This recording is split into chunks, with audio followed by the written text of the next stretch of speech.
Today's show is brought to you by the best sports app in the business, Prize Picks. And right now, they've got a great day opportunity for you. You put a $5 lineup down and win, they'll put $150 in your account. All you got to do is use my code HMA or click the link down the description section below.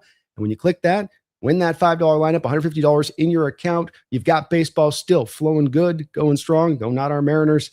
Football on the horizon where you can get the seasonal picks in. You can get game picks in here with preseason games or even the seasonal picks. Take advantage today. Terms and conditions do apply. Please do see their site for details.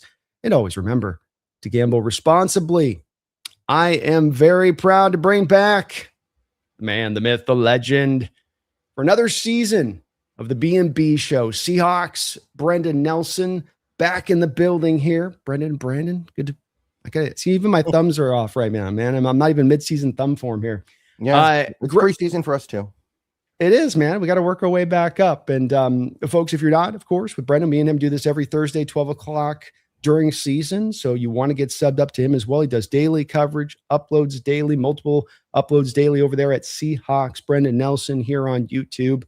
Brendan, it's great to have you back in the house, though, man. It's great to be here. And, you know, there's only one way in the NFL to truly have a good offseason. And we just had that good offseason. So I'm feeling good, but I'm ready. I'm ready to try to defend the title. Yeah, it's been a one where you're in the content creation business. You have time to go quiet and you go, man, don't want to manufacture things to talk about. I'm waiting for some news to come down. And so there's the point where you like to have stuff to talk about that's newsworthy. But a little bit, if I'm to pull into what you were just kind of speaking to a little bit there, that, it has been to the good side of it, to the great side of it, actually very just kind of business as usual with the Seahawks team this offseason. As we've gotten through all the periods we covered with free agency and the draft and into kind of this period where sometimes you get arrests or extensions or trades or tumultuousness or this or that. And instead with us, it was just everything was good to go. Yeah, although I would not mind an extension or two, to be perfectly honest with you. That would be, I mean, I'm shocked that we haven't seen one yet. But overall, it's been good. It's been quiet. It's been chill. It's been the kind of offseason that you want. It's been the kind of training camp that you want. We don't have a bunch of injuries, and there are definitely teams out there that are wrestling with that. Definitely a lot of teams out there that are dealing with some serious injury problems already, some offseason drama.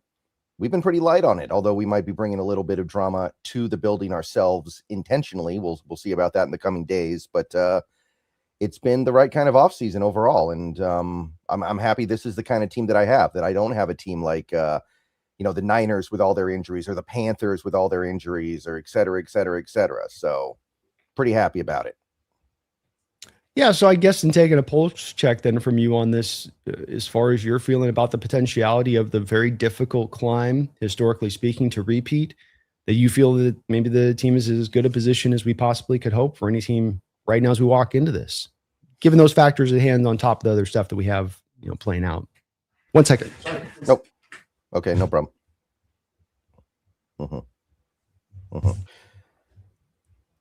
I'll go ahead and wait for him to return here. Just give us one moment, everybody. Sorry about that.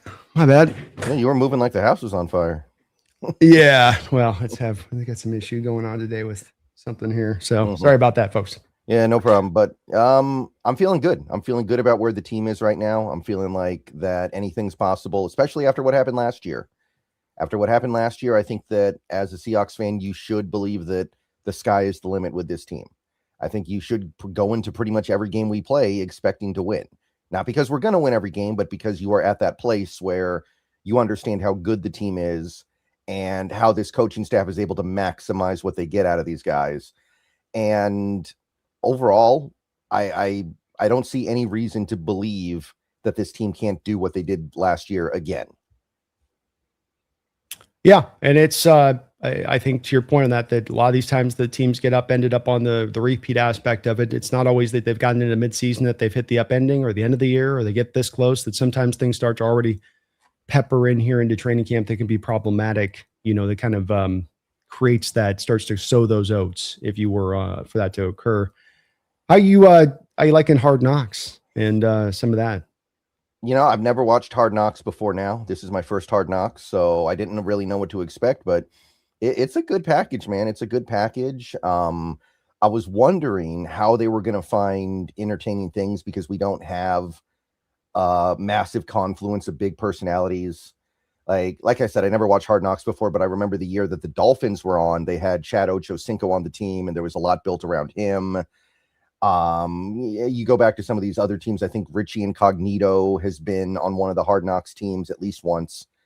So I was wondering, like, how are they going to make this compelling? And so far, 2 episodes in, I think they really have. They found a little bit of intrigue around Derek Hall, and they've found a little bit of intrigue around 1 or 2 other personalities, but you get the sense, and my understanding is this is kind of rare for Hard Knocks, you're getting an inside look at a really, really well-run organization. And sometimes Hard Knocks, my understanding is it gets more into like the clown show, where you look at a bad organization and you get to kind of laugh at how seemingly incompetent they are with the way they're conducting their business. This feels like you're getting an actual little bit of a look into a team that really knows what they're doing. And, you know, that's good. Like you had in the first episode, the talk between Eamon Worry and McDonald. You felt like you were kind of seeing how a coach interacts with a player in a way that is constructive. And maybe you wouldn't get that from a Hard Knocks of a team like the Jets right now, or if you did a Hard Knocks with a team like the Dolphins right now. So that's been really cool. Yeah, I've thought that you're absolutely right in regards to watching. So I haven't necessarily watched a lot of the prior, just because to your point, tends to be pretty painful to watch. It tends to be drama driven or looks at weird stories you don't care about with the team.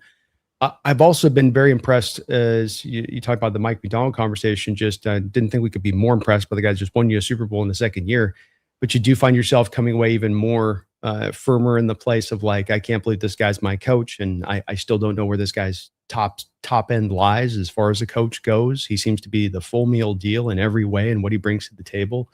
You feel the same way as well? I can't think of anybody else that'd want to be my coach right now. I'll put it to you that way.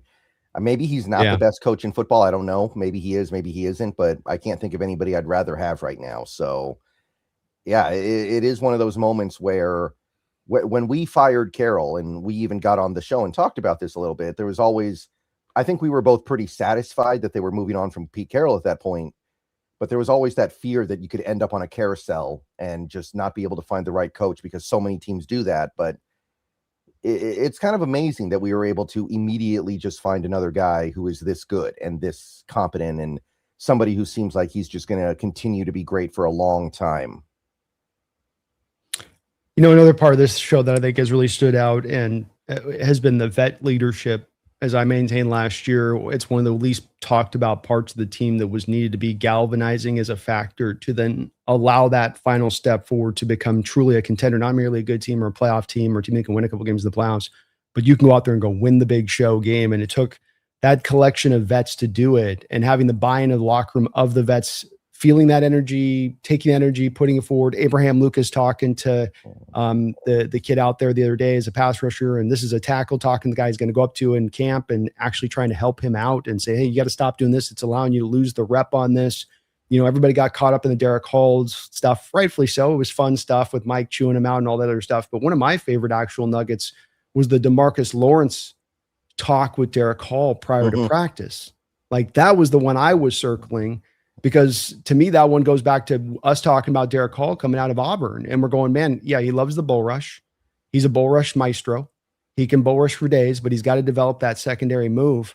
And here you have DeMarcus Lawrence in that moment going, okay, no bull rushes today. It's going to be the stab or long arm, basically bull rush. And then you're going to come down with the chop. And again, showing the leadership, also cool to see it as a part of what Hall needs to be learning upon. Yeah, and in the last episode, there was that moment where Leonard Williams talked about how he thought about retiring early when he was on teams like the Jets and the Giants, because football wasn't very fun for him there because the teams were usually pretty bad. And even when they were good, it seemed like the New York environment didn't jive with him. It seemed like that kind of hustle and bustle and the way the media goes after you, it just wasn't his style. And now that he's here, he's talking about how much he loves football again, and it really makes you feel good that he could be playing for a few more seasons, which I definitely want that. I definitely feel like if like there's already been extension talk, but I definitely want to keep that guy around.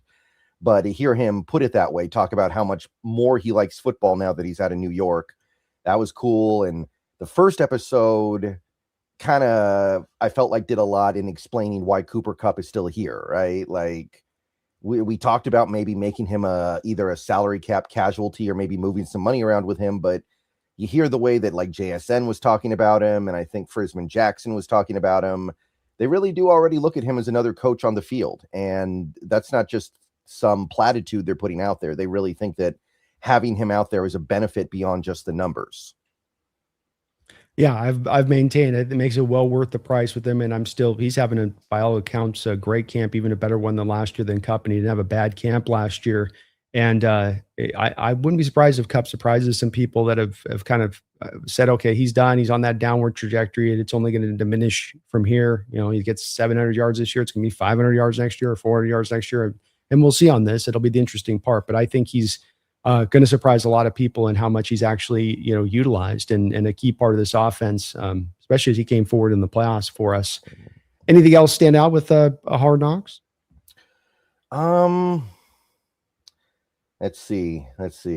So going back to, oh, and by the way, just to let everybody know, I actually wrote recap articles for both episodes of Hard Knocks on Seahawks on SI. So if you guys aren't reading me over there, you should get over there now. I post about 2 articles a day on average.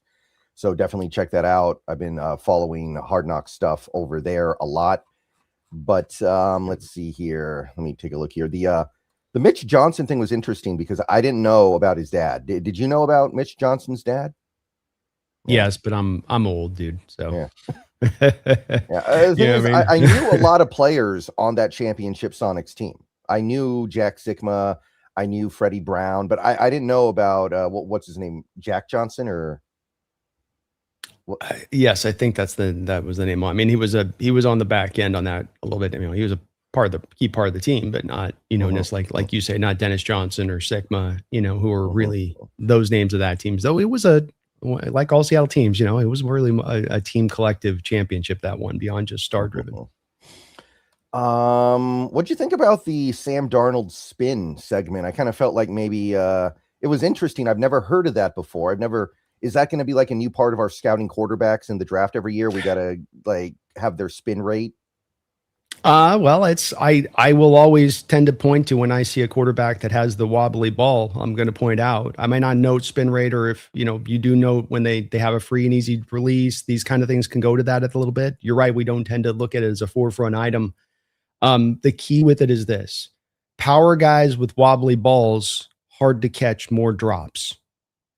I got a power arm, but that thing's coming in like this, it's got that the little duck flutter, not even the Manning where it's like this, but it's just that little, it's got a little bit of that, and it's coming in like that. And it's hard to catch because the ball's already coming in like a seed. I mean, it's got smoke coming off the back of it. And now I've got to try to catch something wobbly when it's coming in like this. I think Nate Tice made a great point of this on Twitter today. Son of Mike Tice, former Seahawks tight end. And that is that when you got a guy with velocity that can actually tighten the spiral up, it actually makes it more easier to catch. The ball's coming in, it just kind of catches into the glove. It's almost like there's more spatial point to the glove's kind of stickiness there to where it traps in. But if there's a little bit of that wobble, or the show talked about, if it's kind of coming in, I think Sam talked about it, if you got it kind of coming in with like a flattened kind of layer to it, it can sort of throw that ability to catch it off. It's why you'll hear coaches talk about throwing a catchable ball. There's never been a quarterback that's thrown a wobbly ball that's thrown a catchable ball. All of them ever existed, Joe Montana on down the line, have all had really tight spirals. So it's really important. You're right. It's something that we probably should think a little bit more about when looking, especially at the strong armed guys. And I think we do a little bit because we'll talk about the mechanics. We kind of touch around the edges of it. It's like you go, well, his mechanics, his replication of delivery is a little bit, you do kind of go around and around a little bit on it, but it does just come down to the point, and the emphasis should be, I want to throw it as hard as I can. I want to be able to layer throws too, but I want to be able to make every throw, to make that throw really hard, cut it through the elements, but then also make it catchable, kind of the trifecta. Mm-hmm.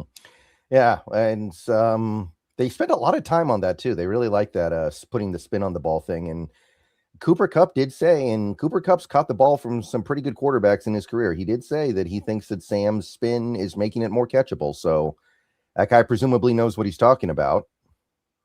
I would estimate Stafford, like they showed, I think what they really loved about it was that he was so far and away above anybody else on the spin rate, and it caught their imagination. I would estimate, though, that Stafford is very close, or at least in that top 5 to top 3 on that spin rate as well. He's another guy that does a great job with that.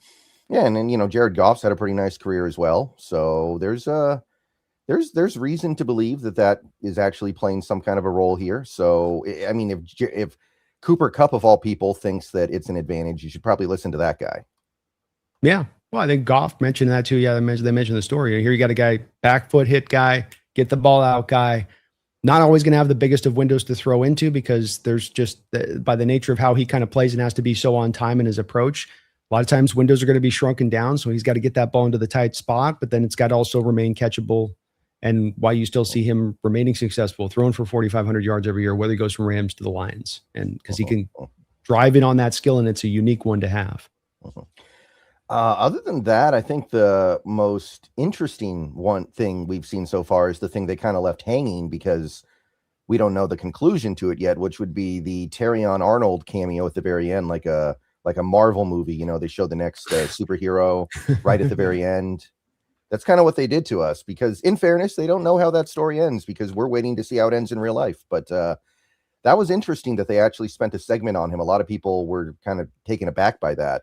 And you can see that they're not just messing around here. There actually does seem to be some genuine interest in bringing him on board. So I'm interested to see how the next episode tackles that.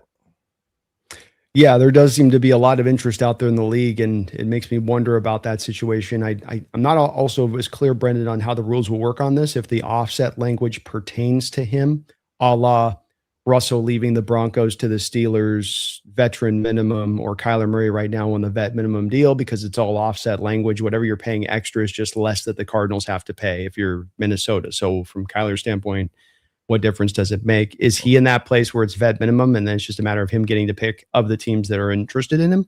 I don't know. I'm a little bit foggy on that part of it.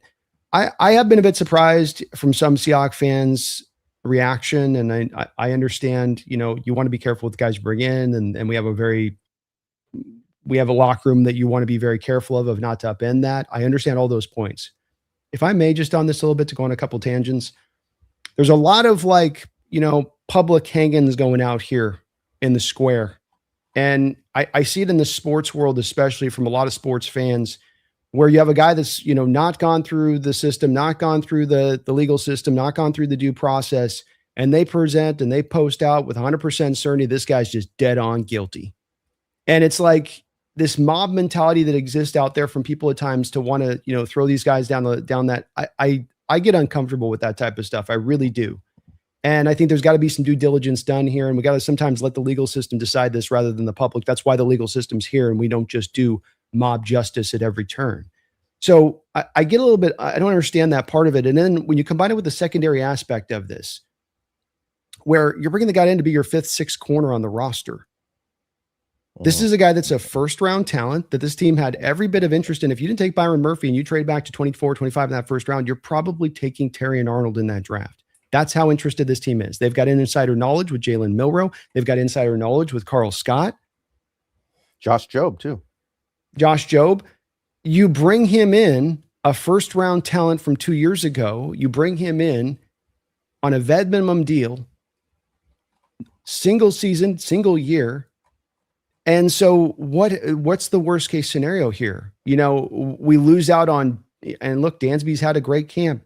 Love that Dansby's doing what he's doing. But okay, we lost Dansby because we kept this and this didn't work out. That's the worst case of that. Not that you're losing money, not that you're losing draft pick compensation. That's the worst possible situation as well. The other 6th corner that we could have had on the roster, now we can't have a roster because this guy flamed out, and that still requires him to flame out at that point. I don't see any downside to this whatsoever. This is a market opportunity. This is what NFL teams should be doing. Great NFL teams should be doing, and looking for those advantageous places they can to find ways to keep making their roster better. What are your thoughts? Yeah, I mean, I would assume that if he is signed, John Schneider must have a pretty good feeling that things are not as bad as they initially looked for him, because this is a team that has shown they are sensitive to those kinds of things. This is not the Al Davis Raiders. This is not a team that has shown that they're willing to overlook that kind of stuff no matter what. They are a team that seems to care about that kind of stuff. They are a team that seems to steer away from those things if they believe they're real. And it kind of makes me think of, and I know this is a funny example to bring up because of how it ended up working out, but Quentin Dunbar, there was a point in time in the 2020 offseason where I and most other people thought he was done because the way it was being reported made it look like it was cut and dry, and it wasn't. It wasn't. He ended up actually not having to deal with any real repercussions from that. And I and many others thought that he was dead to rights because of how it was being discussed by people. So that could easily be the case here, where the way in which it's being discussed by people is making it seem really, really bad. But in a couple of months, we may learn it really wasn't. So that's all I'm saying with it. Yeah. My understanding is that they had a Zoom meeting today, and his next trial date is going to be like October 5th. So assuming he got through today without anything harsh coming down, at the very least, he'll be eligible to play in the preseason. So I'm open to it. I'm not going to be against it. I will say I'd like it a little bit more if he had actually played better in Detroit, because so far my understanding is that he was pretty awful there. But there is immense talent there. And I remember scouting him in 2024, I think it was, and thinking, yeah, this is a first round pick talent all day. So you can let Mike get his hands into him and see what happens. I'm going to be open to it. Detroit's got Wink Martindale syndrome going on with their cornerback position. And what I mean by that is that this team has put plenty of investment into the cornerback position, but what they want to do is put man press on the outside. We're in an era right now where man press is being run with as much infrequency as maybe we've seen in the NFL in the last 25 years. And so the reason teams are doing that is because everybody's getting cooked when they're running press man or running man, period. It's a lot of zone. It's a lot of off coverage zone that teams are tending to run. Detroit's trying to do their own thing. One of the reasons Wink Martindale got moved on for Mike McDonald, because they run the same defense essentially, is because Wink couldn't help himself to blitz, man press things to death. So when you look at Terry and Arnold, I guess my thing with this is the wonder at point is like, is he really at his best as a press man guy? Or is he a guy that should be in this kind of defense where he's doing a lot of hybridic stuff? He's going to spend more time in zone. He's going to spend a lot more time in the off coverage point where he can be a little bit more read and react to what's going on in front of him. I think that he's in better position to do that. And I think that when you look at guys like DJ Reed, who in New York still was maintaining a very high level of play and then goes to Detroit and falls off a freaking cliff. There's some indicators in there about what they're doing with their cornerbacks on that team. Not to mention they got no pass rush outside of Aiden Hutchinson, really. Yeah. And the other element at play here, and probably one of the reasons why this is coming up, is that Julian Neal's missed a lot of the offseason with that injury. And he was a guy who I think needed the offseason pretty badly because he is a raw player. He didn't play that much in college. He only had the 1 year at Arkansas. Before then, he was at a smaller school. So I think if there was an intention of having Julian Neal be a significant part of the team as a rookie, they might be rethinking that. Like, this isn't like Bud Clark, who was a starter for 6 seasons at TCU and played in like 60 something games and almost all of them starts. I think you look at Julian Neal now where he is, having missed basically 2 weeks of camp, and you're like, this might be kind of a redshirt year for him, and you don't want to put him in a position where you need him to do a bunch of stuff. So bringing in somebody like Arnold insulates you against that. Yeah, good point. And it gives you a very talented guy to do so, whereas normally you're picking over guys right now that are, fringe NFL roster guys at this point. So it's a big difference in what you have in the lay of land, and that's why there's so many teams that are kicking the tires on the guy. So I think it's a smart move. You can go get market opportunities. That's what building championships. You've got to find those places where not everywhere you're spending max prices at every turn. You got to find the places where you can get some discounts, and this is one of the spots. Yeah, and look, if they get in there and they get a bad feeling about it, if they feel like things aren't going to go his way with the legal system, then I'm sure they'll reassess. But if they're interested, I have to believe it's because they have a good feeling about how this is going to go. Agreed. And because you got that insider knowledge with some of those guys on this roster that know this kid, I like the idea of too. You're just getting him all the way out of that area and all away from those people, and you're out in the farthest place you got in the country where you can just lock in and ball and get in on the process, connect back in with Jalen like you did back at college. I think you can definitely get this back in the right place, in the right direction of things. Get to a couple of donations here. Matthew 1283, thank you for the $2 donation. He says, "What player are you most excited for in the preseason?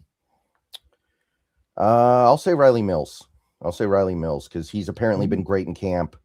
And if he becomes like a significant asset this year for the team, that interior becomes unstoppable. You've got Big Cat, Murphy, and then you've got Mills acting as like a rotational pass rusher up the middle.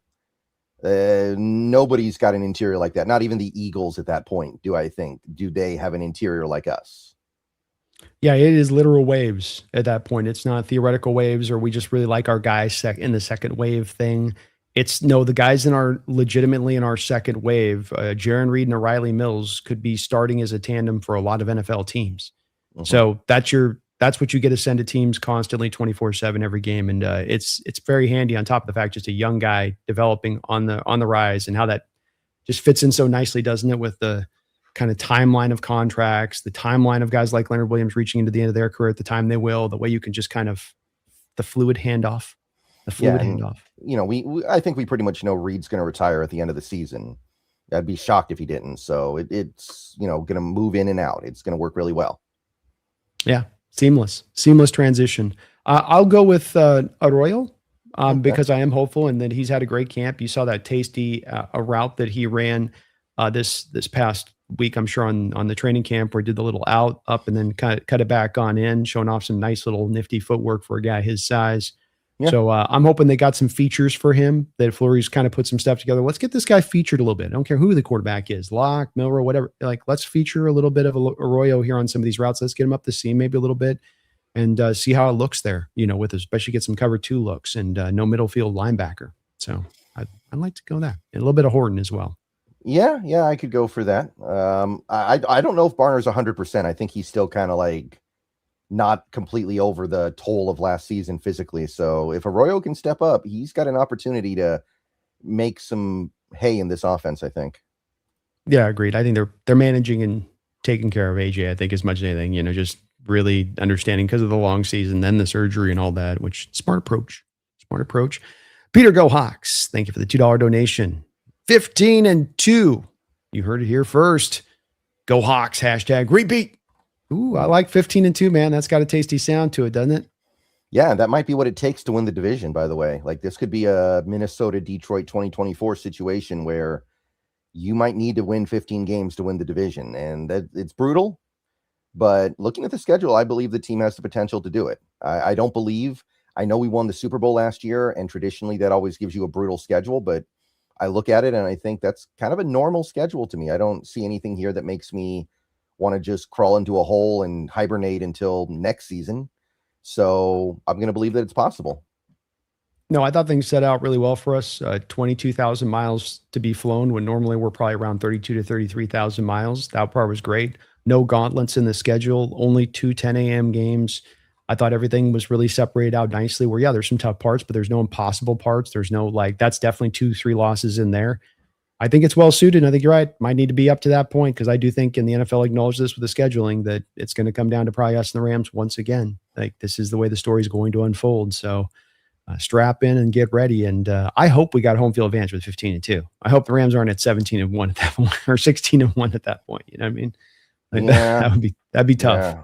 We're going to need them to drop at least a game in the first 6 weeks because they're probably getting that Puka and Alaric suspension. And that's their tough schedule segment. Like, when they have, what do they play in the first 6 weeks? They got the Niners, they got Denver, they got like that first 6 weeks for them is really tough. And then things get pretty soft. So we need somebody to beat them in that first 6 weeks. Yeah. Well, Puka's got to add glass doors to the potential pitfalls now in front of him. You know what I mean? You heard about that today too, right? So yeah. What an off season. Was he thrown to the glass door? Did he drunkenly run face first into it? I mean, it's hard to give the guy the benefit of the doubt when you've had an off season of chewing on ladies. You know what I mean? Yeah, I don't know what to say anymore. I don't know. I mean, the guy used to play for the Huskies, so I've always kind of had this little affinity for him. I've always had an appreciation for him. I didn't know he was like this. And you think going to BYU, that would straighten you up, right? You think going to BYU for a couple years, that would get you clean, but apparently it just made him crazy. I'll tell you too, I think the Rams are playing a dangerous game this year. You talk about the need to win these games. I agree with you. You got to win every last one of them. and they've walked in without 4 contract extensions they've handed out with Young and Avila and all the Puka and all the mix. There's 4 legitimate monster contracts they have to get out extension wise, and they're not giving them out and playing this cute game. And they're like, we'll give it to you next year. Okay.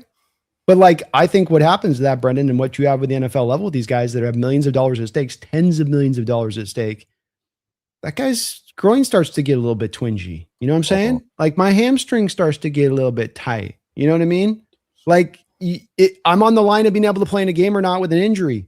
I am playing. I'm going to make sure this thing's 100% before I come back because I don't have a contract after this year. There are no guarantees for me. You think that that's an element at play here with the Rams, or that they're going to pull off some wizardry and just bury everything into Void Year City and get these deals done? I imagine they'll go into Void Year City. I imagine that they're going to be willing to do that if that's what it takes. Although that may not be enough. And I do wonder if they're going to lose at least one of those 4 players in free agency next year. I don't think you would let all 4 of them drag into the offseason just to bring them all back anyway. That would not make a lot of sense to me because, as we've discussed before, the longer you wait, the more you pay. And we know the cap is going to go up. And I mean, Christian Gonzalez is already kind of doing this, and we're probably going to start to see more players do this where they're trying to future-proof their contracts because they don't want to sign a contract that becomes not that impressive after 6 months. And the longer you wait, the more they're going to push for that. I look at what the Rams are doing, and I'm like, somebody's going to get let go. I don't know who, but they're not going to re-sign all 4 guys. They're going to lose at least one of those guys for nothing or very little because of the comp pick thing.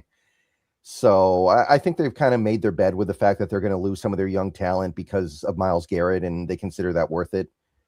But it is kind of weird they're not doing any of them. You'd think at least one of them they would feel like, yeah, we can commit to that guy long term. That's clearly a guy we want to have for the next decade. Yeah, I agree with your assessment of it. I do. It's just that it does to me feel like, okay, with that, like pressure for this season mounts on top of you at this point, all that much more in a way that does not on us. I mean, that we feel like we have way more territory to work with here.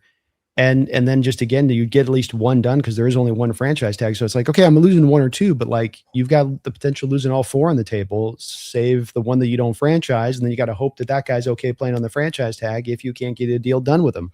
It's kind of a precarious place to head into for guys that are all, I can make the argument, all these guys, Kobe Turner and Avila, like these are foundational guys in what you do in your program. They're not maybe Garrett as far as sparkling star power, but they are fundamental to the program.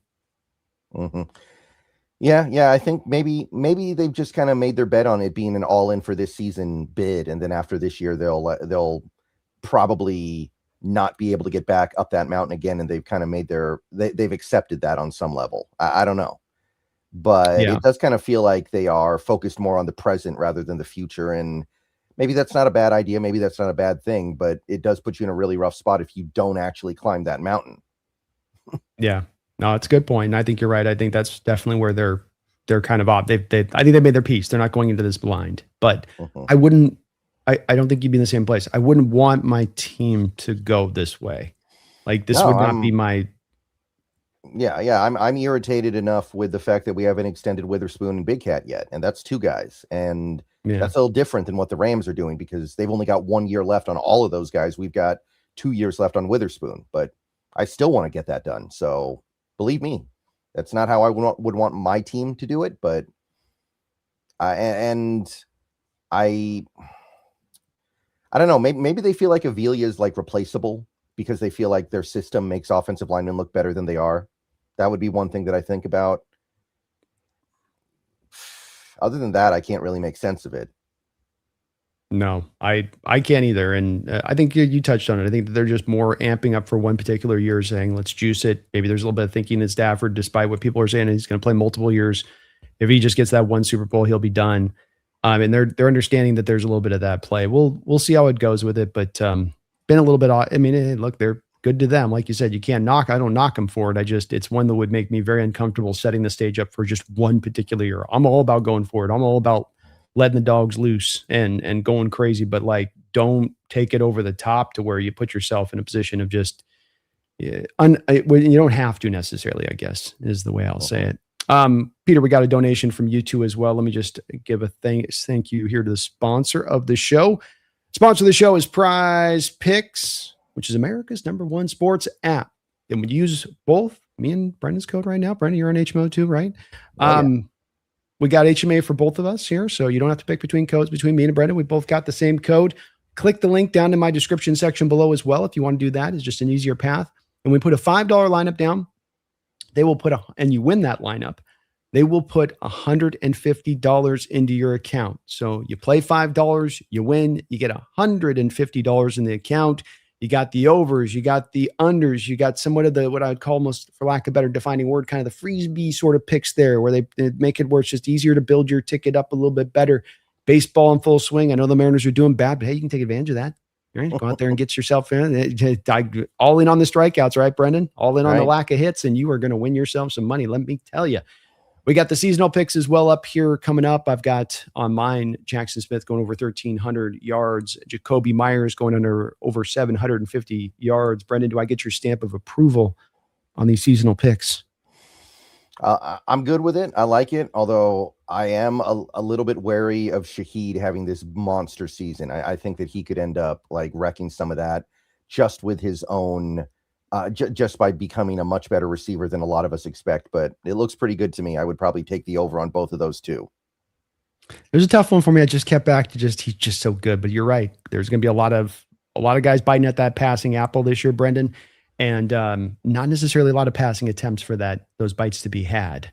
So use this code, go out there, take advantage today. Terms and conditions do apply. Please do see their site for details. Always remember to gamble responsibly. And yes, in the state of Washington, there are still some limitations when it comes to doing these kind of picks. But if you actually go into a casino, and there's plenty of casinos in the state of Washington all over the place, and you operate on their network, you can use their app in full. So use Prize Picks today. Go win yourself some money. Put your sports knowledge to the test. And a big shout out to them for sponsoring both me and Brendan this upcoming NFL football season. Got some more donos here, Brendan. Peter Cohawks with a secondary dono. Thank you for the double dip, Peter. You're awesome for that, my man. Says, I have a feeling this team wants revenge for 2014. Can't wait to rename SoFi Stadium to CFI Stadium. It's going to be epic. It's going to be an epic year, boys. Let's have it go. Go Hawks. I don't know how much this team thinks about 2014 because we don't have any of the players from that team. All we have is a GM, right? That's the only guy who's here from that team. But look, I mean, you want to repeat, right? You want to defend the title. That's part of winning a title, I think, is defending it.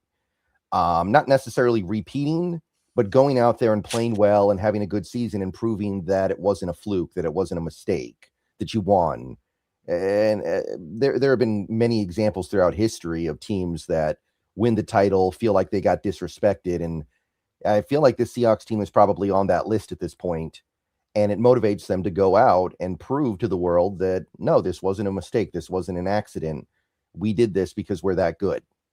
So I do think that there is going to be that chip on your shoulder stuff this season with this team, because I've made some videos about it, and usually I don't talk about this kind of stuff, but it was so overwhelming. I felt like I had to, where this team wins the Super Bowl after going 14-3, and it feels like people haven't really caught up to that yet. They're not operating in the world where that is happening. So you look at the Madden ratings, you look at Pro Football Focus player rankings, you look at ESPN rankings. It feels like we're not talking about a team that won the Super Bowl last year after winning 14 games. So I think the team is going to take that personally, and I think we're going to see it motivate them on into 2026. Yeah, but Brendan basically touches on exactly where I think of this too, is that I don't know if it's a revenge for 2014. I do say that I think, Peter, you fell from the players like Marshawn as your lead, like that the LOB guys definitely took some, like it was, I don't know for the word I'm trying to think of here, but it was very nice for them. Like they really reveled extra, especially in the way that broke down with the Patriots, and that it did feel like it closed a bit of a book for them on there, or wound, let's say, that had been open for a little bit of time. But I do think the revenge energy is going to be there for just what the reasons Brendan just spoke about, which is that me and him have been watching this team for so many years. We had a chance to go through the Super Bowl run with the Legion of Boom, Brendan, and if you're free to correct me on this, but that team was celebrated and loved nationally and looked at as, wow, they're so special and awesome in winning the Super Bowl and yada yada. And that there was none of this sort of feeling coming back that next year into 2014 of like, man, does nobody notice us? But this year's been night and day different. And it has been wild. I'm with you. I'm not one to normally pull this card out, but when it becomes so ever present and just at every turn and every other day, there's a new analyst nationally speaking to the, luck, fluke, 2-point conversion, but and you're just going, dude, everybody outside of like Seattle's got this general, even a Bucky Brooks, who's normally a guy that's very pro Seattle organization. He was a scout in the Seattle organization, worked with John Schneider, seeing his former guy go out there and get the ultimate, achieve the ultimate success. And even he's, drinking the Kool-Aid, Brendan. So I think you're on it with that, man. I do. And I think it will be a motivating force. Mm-hmm. Yeah, there was I think it may have been one of the Celtics teams that won in the 70s. So this was not Larry Bird. This wasn't Bill Russell. This was in the era between those two that won the title. And a lot of people thought it was kind of, a BS title. They didn't really respect it that much. And the next year, the Celtics didn't repeat, but they did make a playoff run. And after one of the playoff series that they won, one of the players stood up. It might have been, maybe it was JoJo White, and stood up and said, well, we just taught them that they didn't give us these rings by a mistake. And that's what it's about. It's about proving that, no, it wasn't an accident. And we'll prove it even if we don't repeat. And I hope this team repeats, and I think they can. But even if they don't, there is a way to defend your championship with honor. Yeah, I agree with you on that. And I think they're taking it, the spirit so far, everything we've seen from Hard Knocks, what we've heard from the offseason and the participation once again in offseason OTAs was through the roof once again. And it seems like they are feeling that energy and bringing it as you'd hope. And this is an important thing because I think you can sometimes take a little bit of the temperature of a team coming into training camp and start to feel them feeling themselves. Oh, ego's starting to burst out at the seams here a little bit, getting a little bit of a sense of clicks developing, maybe a little bit of in-house this, in-house that. And that's not been the case at all throughout this training camp. It's going to come back to the point of just, it's all been steady as she goes, man. Hit that cruise control button. You've got the standard in place, keep it, hold it, and let's keep this thing rolling. So it's been interesting, but you going with CFI on the stadium? I'm Hawks House on Levi. I'm landing firm on that forever. In fact, that's might be the last time I ever referred to as Levi, just to give you clarification. It's Hawks House as far as I'm concerned for now, till infinity, unless they win in our house a Super Bowl, and absent that, no. Yeah. So CFI, going CFI. That's pretty good. That's pretty good. I like it. Yeah. I'll go for it. I can go for that. But we got to win there first, Peter. Right? We got to win there first. We do, but you got to put the blueprint down. You got to put the plan in place up ahead of time so you know the markers to hit. HHG, thank you for the $5 donation. Appreciate you for that. Mike was sus on just thinking of going after Terry and Arnold on Hard Knocks. I felt the same way a bit. Did you? What would you feel on the body language? Give me your psychological Dr. Nelson body language expert. I would assume that during a scene like that, he's working from the perspective of what the public knows about the case, where it looks really bad. And right now it does look really bad. I will admit, like what was it? A kidnapping, or what are they calling it? Yeah, it's a kidnapping. Like, it sounds really bad, but that could just be him accepting the public perception of it right now, which is hard not to do. I don't think there's anything wrong with that, but he might feel differently if he knew that the circumstances weren't as bad as what they're being portrayed right now, which time will tell. So I think the body language was kind of odd, but I think it's understandable. Yeah, I think you're seeing it right, HHG. I felt the same thing, that there was a little bit of reticence there on his part going, I don't know. But he also loves his guys, and he's been training up these guys, and guys like Dansby and by all accounts, Pritchett and Igbenogany have been really good camps and done really well here. And so, he's going, okay, what am I bringing in versus what I know I've got? And you're always going to love your guys there a little bit. So I'm sure he'd be on board. Certainly John is, because I think for John, it's just nothing's going to make him go from 6 to midnight, like the thought process of getting a first round talent for peanuts. I don't give up draft capital. I don't give him a big contract. I just grab that guy off the street. It's like hell to the yes, and I'm with him on it. This stuff's, you got to pay max prices at every turn, Brendan. At every turn. You want to get the good stuff? You want McDuffie, first round pick. You want Garrett, all the price. And then there's a new contract. And then there's a new contract for McDuffie, right? I can get something for cheapy creepy that's very talented and very young, I got to be open to it as an organization. Yeah, and look, if you're going to be a GM and this is your job, I think you should be turning over every rock, even if you know there's a very, very low chance you're going to actually pick up what's under that rock. Like if Josh Allen hit the trade block tomorrow, I don't think we'd trade for him for obvious reasons, but I'd still expect Schneider to make a call and be like, hey, what are you guys looking for? What's going on? Who's in on this? Just to see what's up. Even if you don't think you're going to get involved in it, why not? Yeah. And he's as, like, to your point, as much of a I'm in on every kind of situation type of general manager as anyone in the league. And you want that. This is the ideal. Not that you pull the trigger every time, but you're just always knowing what the parameters are. So you don't have some deal that comes down the line like a Scooble with baseball where you're like, oh, that's all that took to get that done. Like, not that I wanted Mariners to do that, but just point being that you don't want that type of situation to happen where you just decided that, the cost will be just too much. Or like the Mariners did with Ohtani and just saying, we're not even going to try to, well, you could have put that structure of a contract together. Like that was doable. You wouldn't have blown your budget up to do that, but that's another conversation for another time. Yeah. And it's your job. It's your job. Like what else are you going to do? What else do you have to do that's so important that you can't be involved in major or even minor trades and roster moves across the league? Yeah. Amen. I love that about John. One of the things makes him one of the best general managers in the sport. John Naylor, thank you for the $5 donation. Over the last 30 years, Hawks have had Holmgren, Carroll, and McDonald. Any other team blessed by that string of top leaders? Okay, one more a year. Yikes. That was the sacrificial year. That's all that was. That was like the Aztecs once had to do, so too did we have to do Tomorrow. That was the requirements to keep the chain alive, Brendan. Yeah, we were obligated to give him a chance after 2008. I think. I think that was like the setup they had in mind. But, obviously the example would be the Steelers, right? Because they've had 3 coaches over a billion-year span, and all 3 of them did fairly well at the very least, right?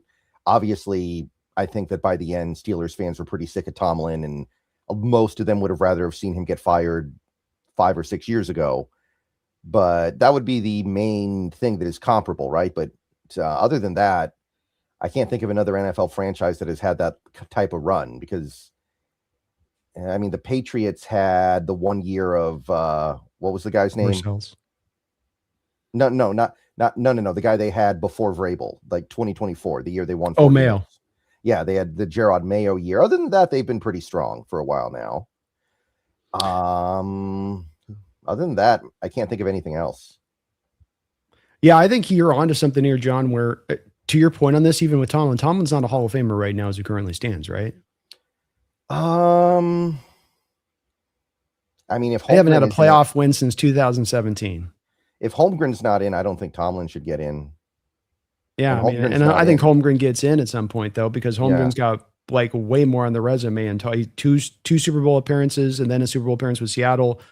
1 win, 2 different programs though that you turned around, not just one. And Tomlin, he did a good job, but he inherited Cowher's stuff there. Doesn't Holmgren have 2 from San Fran when he was the OC, or am I thinking of something else? Yeah, no, you're right. Yeah, well, he was the OC there. So yeah, I think you're absolutely on it there with that. That you got to put that on there on top of it. And like I say, he's not in. My point being on this is that Holmgren's going to get in, Carroll's going to get in, and McDonald's on a trajectory potentially to get in. So I think John's a little ahead of this on this where, you talked about it out loud, even the Patriots. Yeah, it's Belichick to Vrabel. We'll see with Vrabel. But like, I can't go through any other organization that could stack basically 3 coaches in that kind of alignment back-to-back, 3 Hall of Famers essentially back-to-back in that way. The Raiders did Madden to Flores, but then they didn't have the third. You can find a lot of 1-2ers, but you can't find the 1-2-3. Where there's that third component to bringing it in. It's hard to hire a good coach to get that many back to back. That's a great point by John there. And it's kind of cool.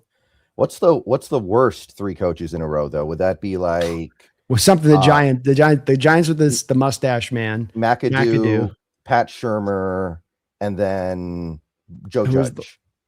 Was it Joe Judge? There we go. Yeah, that's it. Yeah. Then they did Daboll, who was pretty bad too. Actually, yeah, I was gonna say you could go 4 on this. You could go 4 stack deep on this one with that. It's basically after Coughlin onwards to right now, and we'll see with Harbaugh. So there's definitely plenty of ones that get them wrong back to back. But just tells you again, smart this organization is, how great the ownership is, how great the committee is that they put together to help out on these kind of decisions, the process to go find these guys. Fantastic. Yeah, somebody in chat said Cleveland, but the thing is, Stefanski's good. Like, I think Stefanski's a good coach. He kind of ruins the combo. Yeah, it's hard to string together a long string of incompetency in Cleveland because Stefanski was good for them. You'd have to go back, I think, before maybe the 3 stack before Stefanski. Yeah, I mean, that's where you're getting into the Kitchens. one former Patriot coach. Yeah, was Marvin Lewis there for a minute? No, did they have Eric Mangini? I think I want to say Mangini was there. It was Mangini. He was one, and then Freddie Kitchens was there for 1 year. They had some other guy, Baker's rookie year. I can't remember who it was now, but I mean, he was that one live wire OC. He was that crazy OC that was like, Hugh pissed Jackson? all of his players off. Was it Hugh Jackson? Might have been not. Well, there's another one too. I'm thinking of the former Steelers OC, but I can't remember his name. We had Mike Patine, Rod Chudzinski, Pat Shermer. Okay, no, Cleveland's got a pretty good streak if you go before Stefanski. They might go 7 deep on that streak as far as just horribleness. It's like, that's almost impressive to get it that wrong, that consistently bad. It's not like these guys ever go on to do other, like, none of these guys are like the situation that happened with, for instance, like Saban with Belichick in Cleveland, where they were both on the same staff in Cleveland and it just ended up working out because of stuff outside of Belichick's control. But then Belichick goes on to do this other stuff over here. Carroll, likewise with the Jets and what he does with Seattle. But like, none of those guys you look at with the Browns, or if we look at the Giants, the Judges, or the McAdoos, like, nobody went on to like, then he finally found his footing years later and like, no, there were bad choices that then didn't ever do anything beyond that. All right. So Hassan with a $2 donation on your side. The Derek Hall shorts are crazy work. Yeah, that was interesting. I didn't know what to think about that because no one else is wearing them, right? He's the only one. I bless him, Mike. And in the summertime, it's one thing to be committed to that, but like Pacific Northwest, you can go about 3 months a year with shorts, and then you're like, you better have some heat tolerance. You're walking around, and they say he's all the time in that, so it's like, oof. Bless him for that. I'd be freezing my ass off, man.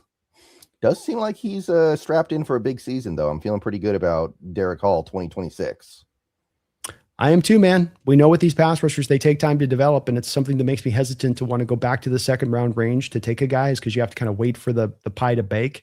But once it does bake, a lot of times now you're getting the player in full bloom and they're actually a real factor, and they can go out there and, I mean, we're talking now press into that sort of double-digit sacks, be above average against the run, realize that potential as a player. And I think you're right. I think he's right there, ready to go in that realm. Part of the reason that they reward him is I think they're anticipating the same thing.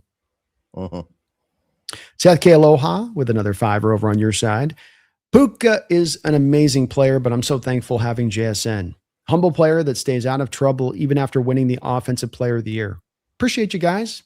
Oh, thank you for that, Seth.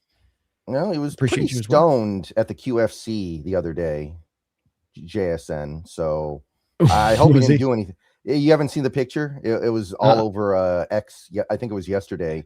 He was at a QFC at like 1 a.m. and he was very clearly high out of his mind. But I guess he didn't do anything, or else we would have heard about it. So that's good. But it is. It does feel like we're in a better spot now. I mean, there's a reason why we extended JSN and the Rams haven't extended Puka, and we can say that the Rams are not extending Puka because they're being stupid. But I don't know if that is stupid or not. I think that there's a very good reason why you might want to hold back your extension to him right now. Yeah, I can get where they're coming from as well. And look, Puka's given them ammunition to be able to pull this move, right? Including like this glass door incident that happens now. He comes in with some like this, like walks into the facility now with like a gash on his face. And it's like, what is this now, Puka? So they've, he's definitely given them plenty of reason to, but I love JSN. I love the fact that he structured the contract. I'm really hoping Witherspoon's willing to do something similar where it's like, look, we'll get you to your APY, but then we're going to juice this out. We're going to put the numbers out in a place that's just going to be really advantageous for the team to make this happen. And it's one of the places that why his deal got done was because he was willing to do that. Doesn't get a lot of credit for it because I think people just get caught up in the APY part of the deal. It is the cool new thing, Brendan, that we're noticing now as a development in the NFL, where it used to be get the 5th round option, get the 1st round contract first round guy, so you can get the 5th-year contract option to have more time to decide what you're doing with the guy or wait that long time to pay him. Now, actually, what it's become is it's get them on the first round contract so that when they outperform the rookie deal by the 3rd year, you can stack the new extension on the last 2 years of the contract. This is the new de jure, isn't it? Absolutely. And it's I've read a lot of stuff this offseason about how the JSN deal is actually a lot nicer than it immediately jumps out to you as being, because everyone talks about the extension, but some people forget to talk about the 2 years that were already on the deal. And that stuff's really important because we also understand that when he gets to the back end of that deal, he's either going to get extended again or get let go or traded or whatever, depending on what happens over the next several years. So it's not as if we're going to get to that final couple years of the deal where he's getting this ridiculous cap hit and we're just going to be handcuffed to it. There are going to be ways to maneuver around that. So absolutely, it's a great contract structure, and I'm really happy that it came together that way. Yeah, it's a fantastic deal for Seattle. And Derek Hall extension was a fairly discounted deal from where it like the Lucas deal. We might come to find that a year from now, if he goes out there and gets 10 sacks and plays that above average run defense, and you're getting what you're getting on his APY versus what, let's say, Young's going to get 3 times probably the price per year on his next extension next year being Byron Young. That'll look like a pretty nice deal to us too at that point as well. Right. And that's pretty much how it always goes, right? Especially with this team. It seems like this team does a pretty good job of that. Like, it took us 2 months to start feeling really good about the Rashid Shaheed contract, because then we saw who was the guy the Packers extended, Christian Watson, to significantly more money than Shaheed, even though Christian Watson's never really done anything. You look at what the Patriots gave, I think what Romeo Dobbs, I think it was. Yep. And it's like, oh, okay, that's just how it is now. Well, then I'm totally cool with giving $17 million a year to Rashid Shaheed. So if you feel bad about an NFL contract, just wait a couple months. You won't feel too bad about it. No, but I also think that this team does more of a proactive job at signing their players and getting ahead of contract situations better than many other teams. I mean, the Niners, for instance, they've got a Bosa bomb coming down the line. And I don't think John would put himself in that same kind of predicament, the way that he would structure contracts, and that, now you've got just a weird situation where it's basically in a lame duck year on this, because it will be a cut for them. They don't have the money to do $55 million per year from next year on the hit. So their hand is a bit forced. John doesn't get himself into a position of really ever usually having the hand forced. And that's because he's so proactive. Right. You think Bosa plays week 1? Well, I do, because this is the problem with this, is that he's got to generate his value for the extension that he wants to get after this year or get rewarded right now. Like, there were some content creators, the Niners were wondering a little bit about this tendonitis being, knee, tend to me some money, maybe it was more of that. And I probably not, maybe it's legit. He's coming off the ACL. You do get this kind of stuff happening, but if you're in his position, right, Brendan, and you're going to want to try to get a $35 million a year contract, your last big swing deal, you're not going to get that by sitting on the bench a multitude of games. You're going to have to get out there. And, is it rotational? Is it that he only has 20 snaps a game, that he's out there for those 4 or 5 games, something like that? Yeah. I think that the big problem for the Rams, as you look at it for them, man, is Alaric Jackson's got a real, and Puka as well. Both could be suspended for that game. And the Rams have built themselves up like a glass tower on popsicle sticks, where they don't got any depth behind their frontline guys. Like, all of them immediately reacted to, Brendan, the second that they heard about Alaric Jackson's suspension. They all started to desperately, rather than look at their own roster and go, oh, we got this guy here, we'll be fine. They instantly went, how about Conklin? Is he really retired? Is he retired, or is he just kind of soft retired? You go, that speaks to your guys' lack of faith, and you're right to think it. You don't have the depth. Only Devontae Adams out there week 1 with Xavier Smith and Jordan Whittingham. Is that, there's no more Tutu Atwell, who was kind of functional in times. Like, even he's gone. So I still think that could end up offsetting that stuff big time, even if a Bosa was, not up. But what do you make of I'm flying the day before into Australia? There must be some logic behind it, but it doesn't make any sense to me. I would assume they're not just doing it randomly. Somebody in that building has to think that's the right way to do it. But I don't know what it could be. And the Niners clearly feel the complete opposite way about it. So somebody's wrong. Yeah, somebody's going to be on the bad side of it. And I think they had success doing it last year with going to Britain and beating the doors off Jacksonville. They did the day before thing there with that. But like, it's kind of a different trip going to Australia than just simply popping across the pond over there to, England, I would feel like. I mean, like, you're going literally across the world. Yeah. I don't really get that one. Maybe give Andrew Whitworth a call. He's only been retired for 4 years, right? They were also saying that. That was also the first thing that they were saying is like, well, maybe, so yeah, that's going to get desperate there really quick if they get a couple of injuries at certain spots because they don't have the depth to build in for it. And I do think the standard for the NFL in these situations is a 6-game suspension. I don't know if they're going to do that here, but traditionally when somebody gets in trouble for off-field stuff like that, and then they get off legally, Goodell still comes in and gives them 6 games. So if they go that way, and then you've got that gauntlet in the first 6 games, that sets you back significantly. It does. I think Puka gets 2. I think you're right. He's also, remember the lyric, a multiple time offender. So this is his second time getting hit, getting clipped. And that's going to draw to your point, the auto 6 suspension when it clicks in my opinion. And I think they're prepared for this and they know it's coming in. You talk about the long season, that gauntlet, you're right about that. Say nothing of you're trying to protect Matt to the ultimate right now. And if you get him injured early in the year, you got some like that comes up because you don't have an Alaric Jackson. Like, this is where we say, like, I can definitely see the pathway of the Rams getting to a championship, but I can also see where there's plenty of pitfalls and trapdoors that exist in the way that they've constructed this thing. And that's as easily to be the reality of anything else as well. Yeah. I don't know how it's going to play out, but I'm interested to see it. We got me dropping $100 donation. Let's go. Thank you so much for that. I also want to give a big shout out to me for coming in, dropping a $500 donation on my charity stream a couple of weeks ago. I don't know if I got a chance or you heard me give you the kudos for that, but you were just tremendous for doing that, man. Thank you to everybody as we were able to raise well over $1,000 there for charity. You guys are just the best fan base out there in that way. And you along with that, me. Is you the man, B? You too, B. Love you guys. Go Hawks. Go 12s. Well, thank you, man. I appreciate your support for both of our channels as you've been a long time contributor here, man. And helping keeping our lights on, as I like to say out there. But appreciate you, man. Appreciate you. Very kind. Man, very kind, man. That $500 donation drop was just incredible the other day, man. Peter Go Hawks, thank you for the $5. Says, what's your guys' hot take on this season? I say we sweep the NFC West. Triple dip. Yeah, I don't think we're going to do that. I do think we'll sweep the Niners, though, because I feel like the Niners are going to kind of have the season from HE double hockey sticks here.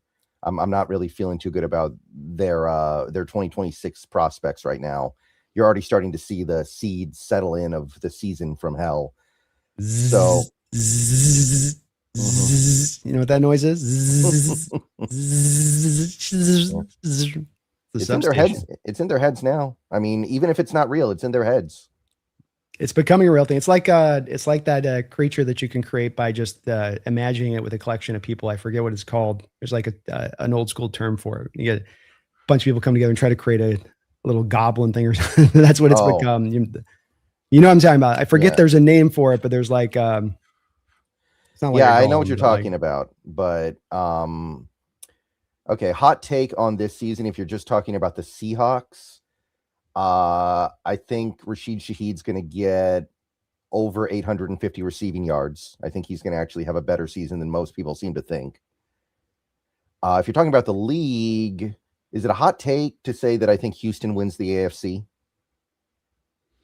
No, because they're looked at as like a lot of people as a Super Bowl favorite. Okay. I need a hot take here. What's a hot take? I think no, they did that last year, so that's not really even a hot take. I don't know. I'm a little light on those right now, I guess. I'm thinking about it. I kind of like the maybe I'd go with the Cowboys to win the NFC East. That would be an interesting hot take. I like it. That's definitely got some singeing to it there.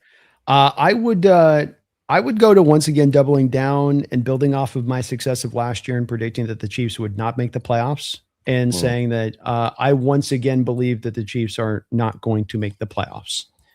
I think that there's as much as anything, it's beyond Reed or Mahomes. I think it's just there's some roster diminishment there. I don't think that they've ever really solved the wide receiver conundrum after Tyreek Hill has left. I think they lost a lot of defensive talent this offseason without having ready-made replacements in-house and good to go. So I'm going to go to that one. I would say would be, my main hot take there. I do think we're going 5-1 against this NFC West. I'm with Brendan on this. I think you split with the Rams. I do think you sweep the Niners. I do think you sweep the Cardinals. So, which will help to set us up well here for the rest of the schedule to go and get that number one bye if we can get to that. So I do feel that way. I don't have a lot of super hot takes because I fit to pretty much form on looking at, I do think Houston's going to be the Super Bowl representative from the AFC. Who do you have on the AFC? I'll go Houston. So we're both on line. I'm Houston as well there. So, I think they're well constructed. I've liked their offseason. I think they got the offensive line finally in place for CJ to be able to get some things done. So, I'll go with that. I've got my comeback player of the year as CJ too. I think you finally get to see him with his receiving core in place, great A defense, running game improvement, Montgomery, and the offensive line is probably as good as it's been since he's walked in the door there. I think he kind of is your comeback player of the year for me. How many games did Joe Burrow play last year? Let me check something here. Like 11, wasn't it? 8. So if he stays healthy and has a big season, it'd be tough to beat out Burrow as comeback player of the year because I think the Bengals are going to be at least decent this year because they fixed the defense at least a little bit. That's true. Other than that, it could be CJ. Yeah, I can see that. And let's face it too, Mahomes is going to be one of those people that everybody's going to want to give the nod to as well. There'll be a lot of that.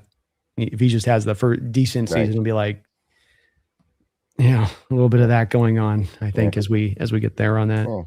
Could be Geno again. People are talking up that Jets offense. That'd be fun. I like Geno. I like Geno in New York, man. I'm sorry. I kind of like that roster with him. I think he's a guy that's really not had a lot to work with from coordinators to supporting cast and last couple of years, especially. And I think he's finally kind of got that now a bit. You buying some of that? Yeah, no, I like that. I think that Jets offense has a lot of fun stuff going on in it that Geno can benefit from. And I don't know how good they'll be as a team, but I think that offense could put up some numbers, especially if the defense is bad, because then the offense has to keep going. Mm-hmm. It's a good point. And it's certainly, I think, going to be a work in progress defense. So, he's got a running game. He's got some pass catchers to throw to that are interesting. A couple tight ends to toss to that both have a couple different skill sets to go with. I think I don't know, man. I think it could be interesting out there with them. We'll see. I'm hopeful for Geno that he gets a little reprieve out there. Come full circle there with the Jets would be kind of cool. Yeah, and he could try to break the Chad Pennington record for winning comeback player of the year, which is the most unbreakable record in sports. I think he won it. How many times? I think Chad Pennington won comeback player of the year 3 times. So holy crap. Geno's got to get moving. Oh goodness. There's some makeup ground to go there on that one. Burrow's won it once, hasn't he already? Yeah, I think so. I think Burrow did win it once. So okay. All right. Well, get it, Geno. Feed me. Thank you for the $5 donation. Feed me. Brendan, do you think Jordan Love could reach another level? It would change my opinion on the Packers. Do you think Caleb could upgrade processing? Well, the Jordan Love stuff was, I don't know if you saw it, but this offseason, there has been a massive push by so many people and so many groups of talking about Jordan Love like he's a tier 1 quarterback. Like, I guess the advanced analytics just love him. PFF loves him. They think he's up there with the best of the best. And I've never really gotten it. I feel like he's kind of stagnated from where he was a few years ago. So I don't know how to feel about that one. That one's really tough because some people would say he's already there. A lot of people, I think, would actually say he's already at the top. And I don't feel like he's there at all. I think that he's like 3rd tier or something. So that's a tough one for me to answer. I do put him in the top 10. I think that the processing, processing is a problem with him as it is with a bit of Caleb right now where they're at currently, where my issue with Jordan becomes, how have you advanced your game along since you've come in as a starter? When you walked in there as a Packer starter after sitting on the bench for 3 years, is your game better right now for sure than it was initially? And I know it is. You can't not get improved in that time, but it doesn't feel like it. And I think that he has a lot of stuff get scripted up to help him in that offense. He's had a Packer organization that's very competent about building very functional offenses, and that we're going to put investment in the offensive line. We're going to give you a cavalry of wide receivers at any given time. I mean, they took Savion Williams to be like the sixth receiver on that roster last year, Brendan. Yeah. Right? Like they lose Dontavian Wicks and Dobbs, and doesn't even miss a beat for them right now because they're just like, yeah, but then we still got Reed and we still got Watkins, and then we still got the kid we took last year, Golden. And then you got Josh Jacobs on top of it. My point being is that you got a lot there working in your favor, big guy.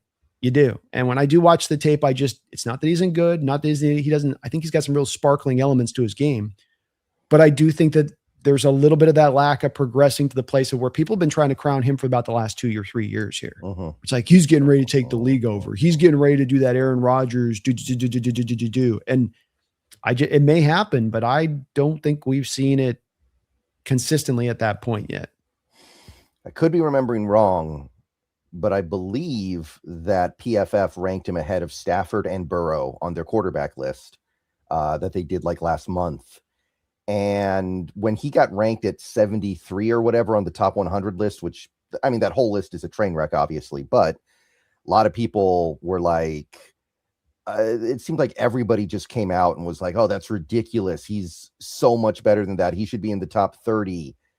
And I just kind of felt like I must be missing something here, because to me, you're playing in that Matt LaFleur offense that makes quarterbacking so easy. There's so many screen passes and manufactured throws in that offense. I'm like, well, what's so great about Jordan Love? Well, I mean, the only reason why he's ever made the playoffs is because the NFL invented the 7 seed. He gets the 7 seed every year. Their offense is good, but I don't think it's ever been elite with Jordan Love. And I don't know. I feel like I'm missing something. Yeah, I think he's solid, but it's a top 10. And I think there's a lot of guys in that top 10 territory that can have an argument made for him. You know, there's a good stack of probably 8 to 12 guys in there that you can make your varying levels of arguments as far as, you know, this and that goes. So what do you think about Caleb Williams' ability to get better in his processing? You got any faith in that? I remain very high on Caleb, and I think that people are underrating how good he is right now. And I think the thing that people need to keep in mind with something like Caleb is there's more than one way to be a really good quarterback in this league. Caleb has a relatively low completion percentage compared to the other starting quarterbacks in this league. That's true, but I don't think that you have to have some high completion percentage to be a great quarterback. There's stuff that Caleb does that very few, if any, other quarterbacks in the league can do that help compensate for that weakness in his game. So I feel like Caleb's closer to the upper echelon of quarterbacking than people give him credit for as of right now. So yeah, I'm definitely high on where his career is going from here. There it is. I like Caleb too. Not sure if the processing is going to come along, but maybe he can get it done with the off script and a strong running game. And I'm not big on the Bears, though. I think they've taken a step back this offseason with some of their approach personally. Yeah, and you know, the Kobe thing, he's now out for the season, so they were counting on him, right? Because they lost Kevin Byard, I think. They lost everybody, dude. It's the Byard and Brisker. They lost both. Okay. Yeah, so it's Thieneman's going to be their starting rookie at the free, and then they lose Dahlman to retirement. You got they lost the linebacker Edmonds. He's out now.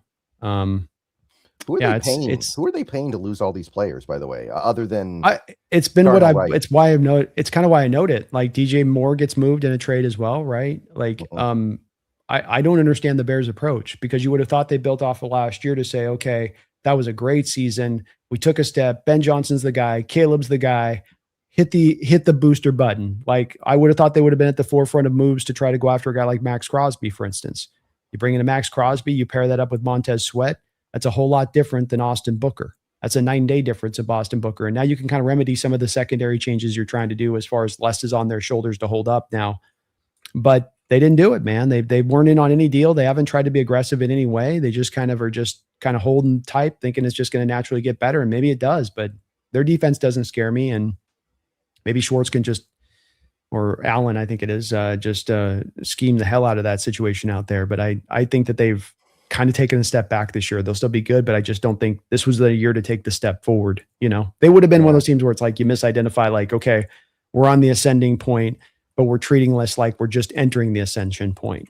And when you get to the elite, you got to do a move or two to kick yourself into that territory sometimes. Just don't think they have. Yeah, they need Odunze to become Larry Fitzgerald this season. A lot on him, man. That's for sure. And I hope so. I love him coming out. And it's been surprising that he's not been able to do more. He's got a foot injury. He's been fighting through at times there. But I also don't know if he's necessarily the greatest of fits with Caleb. Caleb needs off script guys. He needs the Tyler Lockett types dudes to me that, Burton's a great example of that as well with the short area quickness. I can break off my initial route, get to the secondary route really quickly, go find an open space for Caleb to throw to. Rome's more of a non-script route running, put the ball in a specific area. Lack of accuracy is going to hurt on those contested catch guys because you need the ball in a certain spot to make the catch, right? Like you're going to throw it up on the high spot, on the back shoulder. You're going to put it right here. Caleb, it might be a little bit extra up over here or a little bit extra up over there, which makes it that much harder to hit those contested catches for a guy like Rome. Right. But, I do wonder if Caleb can put them on their back a little bit, John Elway style. That is kind of the quarterback that he makes me think of sometimes. So, that's what Elway did in the 80s. So, Caleb, you got to do that too. He may be able to pull it off. He came damn close last year, man. He had the Rams right on the brink. So, they're going to be fun. That defense is going to play wild, and they know their talent level requires them to have to scheme and be blitz heavy and go after it. And so we'll see. And Ben Johnson certainly is a very bright offensive mind, but I don't know. As a coach, there's only so much you can kind of script through and then work off script on the other side of it. Like the quarterback's processing's got to come into play at some point or another when we get down the line to it. I thought that came up at the end of that game against the Rams in Chicago, where you felt a little bit of that lack of ability to do that type of stuff at that time. And that's where you can get really far, but then you end up just kind of the wick runs out a little bit and you're kind of tapped. Al, thank you for the $2 donation, says Brando. Check your mail tomorrow. I will do so indeed, Al. Thank you for letting me know on that. I'll keep an eye out for the mail on that side. Thank you for sending me something, man. Sounds kind of ominous. I don't know. Sounds kind of ominous. I know. Well, I will have a neighbor open the package. But you gotta get one of those package opening robots. I do. Hey, we got drones, everything else. Why not that now at this point, huh? But thank you for that, Al. Appreciate you, man. All right, we'll definitely be on the lookout for that. Feed me. Thank you for the $2 donation. Says I think you meant $20,000, but you have to spend a day at the substation. Well, I'll tell you, and this is one of the things that has happened to me over the summer, the off season, while we've been not working together. I have plantar fasciitis right now, actually. So if I go to the substation, am I going to make it worse? Because this thing has been bugging me for a long time now. I've had it for 4 months, and it doesn't go away easy. So if I'm going to go there, but I'm going to re-aggravate my plantar fasciitis and I have to deal with it for another couple years, I don't know if I do that. But under normal circumstances, I think I'll take my chances. I'll do it, but I'm going to wrap myself up in tin foil, head to toe. I'll only have little eye slits. So that's, I get to have that caveat. Feed me. I get eye slits and tin foil, and then I'm a yes. Otherwise, no. The psychological and the trauma that would be caused would be nowhere near worthwhile. Feed me's on a runner here. He's got a couple donations. He's back to back. And thank you for the two. Brendan, besides us and the Rams, is there an NFC team that scares you? I wouldn't pick them to do anything crazy this year. I'm wondering about that Cowboys team, though, because I think they are going to have a top 3 offense. And if they can fix the defense even a little bit, which you got to be able to do better than you did last year, I think they could be like a very obnoxious team.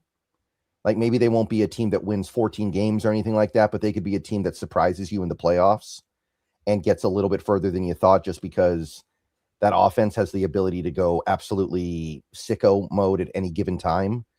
Like they could just pick a random game where they run 35 slant routes for George Pickens, and I don't know how you stop that.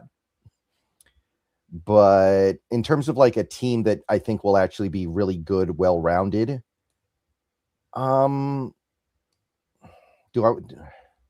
maybe this is the year for the Packers. That's the only thing that I can really think of. I think those are good teams. Packers always are there where if some things can come together, they're always a potential. and Love's potential's there within it. I do have the Cowboys in the playoffs, Brendan. So I do see, like you, them being a team that's going to be dangerous. I think when it comes down to the team that can be a team capable of being a contender, though, I don't think the Cowboys are a Super Bowl contender. I don't think the Packers are a Super Bowl contender. I think that the Eagles still are a team that can be, if things work right and getting the new system in place for the offense, a team that's still very dangerous at that point. You do lose Brown, but you still put together an offensive line that's still got a lot of talent and guys who played a lot of great football there. Defensively, I think that they got Grenard coming in there now off the edge. That's an improvement over whatever they had last year. I think that this is a team that's probably going to make another move with Roseman. I don't think that they're done. I think that's another team that if you talk about Crosby, like who's the team that if we were in there competing with another team for Crosby services, I think it's going to probably be the Eagles right now. And so they're the team to me that remains one where I think that they're always they're right there as far as I certainly understand somebody saying, look, they're not as strong as they were 2 years ago. Saquon's maybe getting a little bit close to now hitting that cliff thing for a running back. Line's not as good as it was. I get all that. I do. I really do. But I also think there's still a hell of a lot of talent out there. That secondary is really very strong overall. That'd be the one for me. Yeah. Lane Johnson's got one foot in a sandpiper housing facility, though. So I don't know. And he's going to lay it all on the line, man. Final season, he's going to put it all on the line. He's going to tape it up and it's for the love of the game. This is my last chance. I'll be done after this. And I'm not high on Jalen Hurts. I feel like I just feel like I can't count on him. That's fair. I think it's very fair. Look, there's a lot of questions coming out of Philadelphia facilities this season, and I think it's Roseman that was leaking it, that was kind of already trying to kind of push to the area of getting off of Hurts after this year, potentially even, because I think they're kind of feeling there's some limitations there in what he's able to bring and what he's able to do. And especially some of the stuff you hear about simplified offense and, not running the full measure of the playbook at times. That's something with a quarterback that's been in the league this many years and had his success. You shouldn't expect that's something that you're hearing. Right. Femi, thank you for another $2 donation. Says, what's your guys' opinion on the Jaden Daniels situation? Pretty dumb. I mean, he didn't win anything at LSU. I don't know why he thinks he should be some LSU legend when he didn't. It's not like he won a national title for them or even got them to that game. He was an individually really good player, and he didn't have like some super long LSU career, did he? Like, it's not like he had a bunch of years of elite play. He had the 1 year that kind of launched. Yeah. He had 1 year for LSU that launched him into the stratosphere. Like, I don't think you should get your number retired for that. Like, we haven't retired Russell Wilson's number, and he gave us 10 good years and a Super Bowl. And I know college football is different, but even if you're trying to make an apples to apples comparison there, I don't even think Joe Burrow's had his number retired by LSU, and he did way more. He did. I guess he did. That's what's got Dayton all pissed off, is because what you did for Joe, Jaden. Well, I mean, Burrow did way more for LSU than Jaden did. It's not even it's a complete false equivalency. So I don't really know what to say about it, but it's not good. It's not what he needs to be thinking about right now, too, by the way. Yeah, it's a good point. That's maybe the most important point, the final one you made, beyond some good points all the way around on that situation. This is where I talk about wanting a quarterback that's a nerd, that's just all about ball. That's Sam Darnold. This is why I want that type of guy. It's very easy to get distracted with all of the attention, with all of the media stuff, with your ego able to just grow with time. And this just speaks of ego and reeks of ego. To Bren's point, Burrow won the championship there. Jaden didn't. And Burrow, was the number one overall pick on the back of him doing, but like what he did at LSU alone. And look, there's a lot of guys that helped him there, but there's a lot of guys that helped Jaden Daniels out as well. He had Brian Thomas and Malik Neighbors as his receiving core, for the love of goodness. Like, he had plenty of help. So like, I love Jaden at LSU, is a great player, but this is a silly situation on his part, and it runs so counter to what these players typically operate in when they look at their alma mater, where it's nothing but reverence for their alma mater and thankful for their time there. And like, just don't quite understand it on that way. And I don't like it. It's got some diva tones to it, man. And I don't like a diva quarterback. Anybody that knows me knows I hate diva quarterbacks, man. Yeah. So 2023 LSU went 10-3, finished 18th, did not make the playoff. 2022, they finished 10-4, were 20th, did not make the playoff. So they never even made the playoff with Jaden. And granted, back then it was a whole lot harder to make the playoff, but they wouldn't have even made the playoff in an expanded playoff because They didn't finish in the No. top 12. So Not with 4 losses. It's just weird. It's a weird deal. Like, come on, Jaden. Be worried about bouncing back after a poor second sophomore slump season and the injuries you got to get around. Be worried about your blind side with Laramie Tunzel out for most of the season. Oof. Yeah, and that's another good point. And yeah, one of those games you spoke to Carolina. We've had some of the games already set up for us, and some of these games ahead of time the teams will be playing where it's going to be made a little bit easier. But like Washington, when you play them, they won't have Tunsil, no left tackle there that week game. Carolina with Scorden going down, and they've had a couple different guys bounce out. Be helpful. Yeah, we got to check. You're open for it. Yeah, we got to check out Carolina for some substations because they had the worst start to camp of any team. It's been brutal, man. You just go, boy, what's happening? Sometimes it's your number, and it's this time of year every day. Brendan, you always kind of hold your breath as you're watching The Wire because you just know sometimes stuff can fall like dominoes. And here's one today, here's another one tomorrow. Look at the Niners situation where they've got like 25 guys not practicing or something like that. You know, they don't even know if they're going to be able to field the team for I was joking the other day on the round table, they're going to have to do two-way in the game for the preseason games because they're getting down so light on some of these guys. So it's sometimes your number, and you don't want it to be so when it is. But yeah, Carolina's looking like they're in kind of some tough shape right now as far as that goes. Xavier Legette, I think, down for the year. Yeah. Mitchell Evans went down the other day. Yeah, it's not good. It's not good. Sandman with the $5 donation over on your side. Thank you for that, Sandman. Is Sam Darnold the top 15 quarterback or even top 10 quarterback this year? A lot of people seem to be even ruling him out of the top 15. #go. I think Darnold is a top 10 quarterback, but I got to say, I might be the only one who thinks that. If you look at these ranking lists that pop up all over the internet, like I've seen amateur ones, professional ones, nobody is giving it to Darnold right now. And look, there's a lot of guys in that 8 to 12 range that you could slot in at random spots. Like once you get past the top 5, and pretty much everybody's top 5 is Mahomes, Allen, Jackson, Burrow, Stafford in some order, it gets really tough once you get past that top 5. Like you've got Drake May, you've got Justin Herbert, you've got Brock Purdy, you've got Jordan Love, Baker Mayfield, Sam Darnold. Some people would say Jaden Daniels. I think most people have cooled off on him for the moment, but some people would still elevate him to that point. You've got a lot of quarterbacks in that range that all feel like they get crammed into the same basic area. And it seems like a lot of people leave Darnold off, which, I mean, to me, my thing is he's done it 2 years in a row now on 2 different teams. Like this isn't a Brock Purdy situation where, yeah, he keeps playing good, but he's always been with Shanahan. Like this guy went from one team to a completely different team and kept up the level of play for the most part. So I would put him in the top 10, but I might be the only one who does right now. Yeah, I would put him, Sandman, into the top 8. 8 would be about the spot I think I ended up landing at when I tried to draw this list out and look over the guys that are there. I think there's a lot of variance. I think Brendan touches on this well, where it's more about tiers than it is a list, because when you parse between 0 to 5, it's very close with all those guys as far as who's the true separator. And you can make an argument for each of those guys probably into that top 4 or 5-ish territory of having number 1. I think when you get into sort of 6 to 13-ish, you're into more of your next tier. And then again, we come back to the same thing with the top 5, where it's like strong arguments to be made for all these guys there.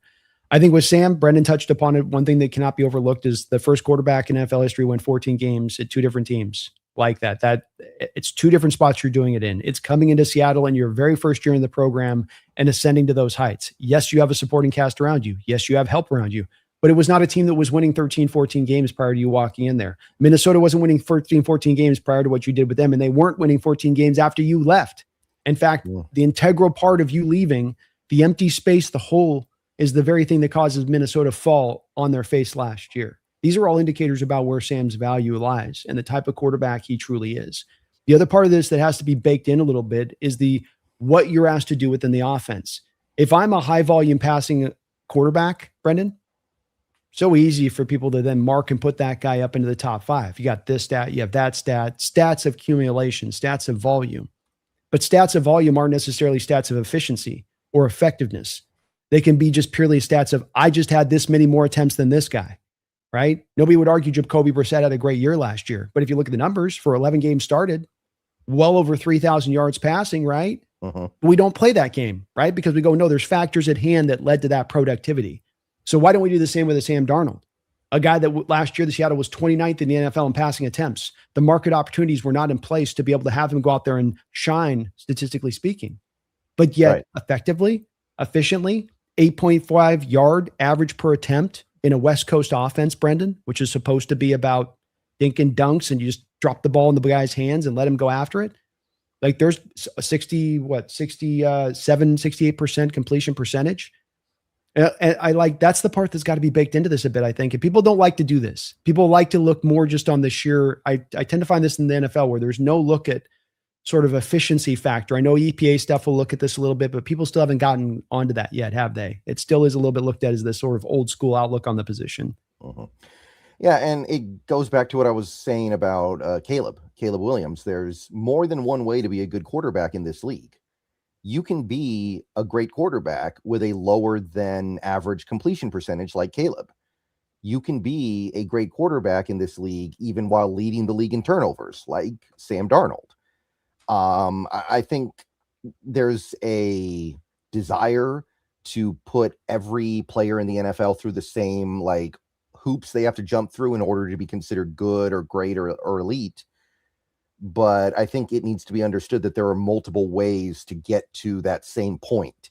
And you can have deficiencies in a certain area as long as you're making up for it in other areas. In the case of Darnold, he had all the turnovers last year, but he was also maybe the best big play quarterback in football. Like the ability to hit downfield throws consistently pretty much the whole season really made the turnovers almost irrelevant for the Seahawks, I think. Like there was very, very little of the turnovers actually hurting the team that much. And there was also the part of the learning process for him where the impressive part about coming to a team initially is you're learning through, like you'll have interceptions off miscommunication or timing being off on guys that you're just still familiarizing yourself with. You get him down the home stretch of the season, you get him down to the playoffs, no turnovers. Starts to find that perfectly struck balance of for effectiveness to go win games over that stretch, not losing one football game. That's right when he found that perfect balance as well, within that, to your point. And I agree. There's a lot of ways to get this done and show your effectiveness as a quarterback. It doesn't have to be just 4,500 yards and 35 touchdowns. And I'll say as well, I think that there are some quarterbacks, Jared Goff, they throw for 4,500 yards to the 30 touchdowns and they just sort of get that pass for that, where it's like, but would I want, you know what I mean? Would I, he is, but would I for my, I mean, didn't we played this game with Tua in Miami? He put up great numbers that one year, and look where he is now. Or you've got, what was it? Oh, Jimmy Garoppolo in San Fran putting up good numbers every year, and then he went to the Raiders and he lost his starting job in like 6 games. So the number stuff, especially the box score stats, that's for fantasy football. Like we've come along further than just looking at touchdown passes to figure out who's good and who's bad. Amen. But still, that's not the outlook from a lot out there as you hear the discourse in regards to the discussion with it. Max Bayleaf, thank you for the 8 months as a member. Says Chris Sims was saying Jaden Daniels' mom is his agent, and she is known for being a bit crazy. So she might be driving this number nonsense. I would at least explain it. Yeah. I can't remember the last player that had this enter onto their radar, especially enter onto their radar as they were in the midst of their NFL career. Just sort of feels like something that shouldn't be in your purview. Yeah, I'd say Michael Penix should get his number retired at UW before Jaden Daniels gets his number retired at LSU. Like Penix went to the championship, right? It's a good point. They both had 2 great years. They both put up monster numbers. But Penix, actually, his first year was way better than Jaden Daniels' first year. And like I said, Penix went to the title game. So, and I don't know if Penix should get his number retired at UW. I'm not sure about that. So I don't get it. Yeah, I just think you just go. I don't think NFL, I get the retiring numbers. I don't really get the retiring numbers at the college level. Just kind of feels like a bit of a different stage, a different territory, there's more guys coming through, 100-man rosters. I don't know about, like, it makes a lot of sense to do that. Revere them or find a way to like put their name up in the stadium thing or whatever, in a name of honor, ring of honor list. But the retiring number thing that's an NFL thing to me more than a college thing. Yeah. Feed Me. Thank you for the $10 donation, Feed Me, and all of your support today, man. You've been awesome as ever. I think the media is hung up on Sam still. I watched something where they said Seattle is not underrated. They're good and repeating is hard. I was like, wow, something smart. Then they start talking about Sam. Is that a facepalm emoji? I can't tell. Facepalm emoji. And he's talking about Chris Broussard has a well-traveled clip that's making its way through the hemisphere today where Chris is talking. And a lot of Hawk fans are saying, hey, actually, Chris had some good points here to Feed Me's point on it. I still have some issues with it on the baseline because Chris's whole gist of this is, well, repeating's hard because no teams have really done it in this modern era, but two, like in the modern 2000s, essentially, is sort of his point. And then those two teams that did it had to have Mahomes or Brady or, like that type of thing, right? Like, and you don't have that in Sam Darnold, to his point, and now getting it back to Sam Darnold. I think that the whole point is, as I always bristle about, Brendan, and I'm getting more and more touchy to this stuff, when you start striving at looking at the NFL game in any way or an NFL team in any way, and you're trying to go to some simplistic baseline of your outlook of the view of a situation, you're not taking everything into account. And when you're taking something like small sample size of number of teams that have repeated in the 2000s, yeah, there have been few teams that have done it. Sure. And those two teams happen to have two all-time quarterbacks added. That doesn't make that a rule of thumb. That makes it a sample size. It's a sample size of data for a 100-year history of an NFL, right? Like it's you plucking something out that fits to your argument rather than fitting the form. And my proof of this, Brendan, and I'm going on a tangent here. My proof of this is that they start backtracking into now the last century and including those teams that went back to back. And suddenly we have a Brian Greasy. We have a Brian Greasy that went back to back. Suddenly he doesn't fit to the narrative. And this is the problem with taking sample size statistics and trying to extrapolate them to bigger things. We just don't have enough of a baseline of enough of this stuff. It's hard to do. Yeah, it's hard to do. It's hard to do for a variety of reasons. It's not just hard to do because it's just hard to do. Teams run into a variety of different obstacles, Brendan, that prevent them from repeating. Have Seattle begun to run into some of those similar obstacles that prevented other teams to repeat, would you say? Like so far, have anything through this offseason, is anything through the buildup, the loss of free agency, a bad draft, in-house tumultuousness, Brendan? Has there been anything up until this point that would have caused you to get skipped up on that obstacle that where you can start to see the warning signs saying this ain't going to happen? Well, usually, I'm sorry, can you hear me? Yeah, go ahead. Usually teams that win the Super Bowl lose a lot from that roster. And this Seahawks team hasn't. They actually did a study based on number of snaps played. The only Super Bowl champion in recent history that has lost less than this Seahawks team is the Brady Buccaneers team that lost basically nothing. Like they literally brought back almost everybody from that Super Bowl team. So that's number one, right? Like you look at some of the teams that have won Super Bowls recently, you've got teams like Denver that lost their quarterback to the offseason, and then they lost a bunch of, I think DeMarcus Ware retired at that point, if I recall correctly. Did Demarius I can't remember if Demarius retired, but I think they lost Talib. There was a lot going on with that team. You can look at some of these other teams, like the Chiefs have to rip apart their offensive line sometimes after they win the Super Bowl, and Philly loses Milton Williams and Josh Sweat.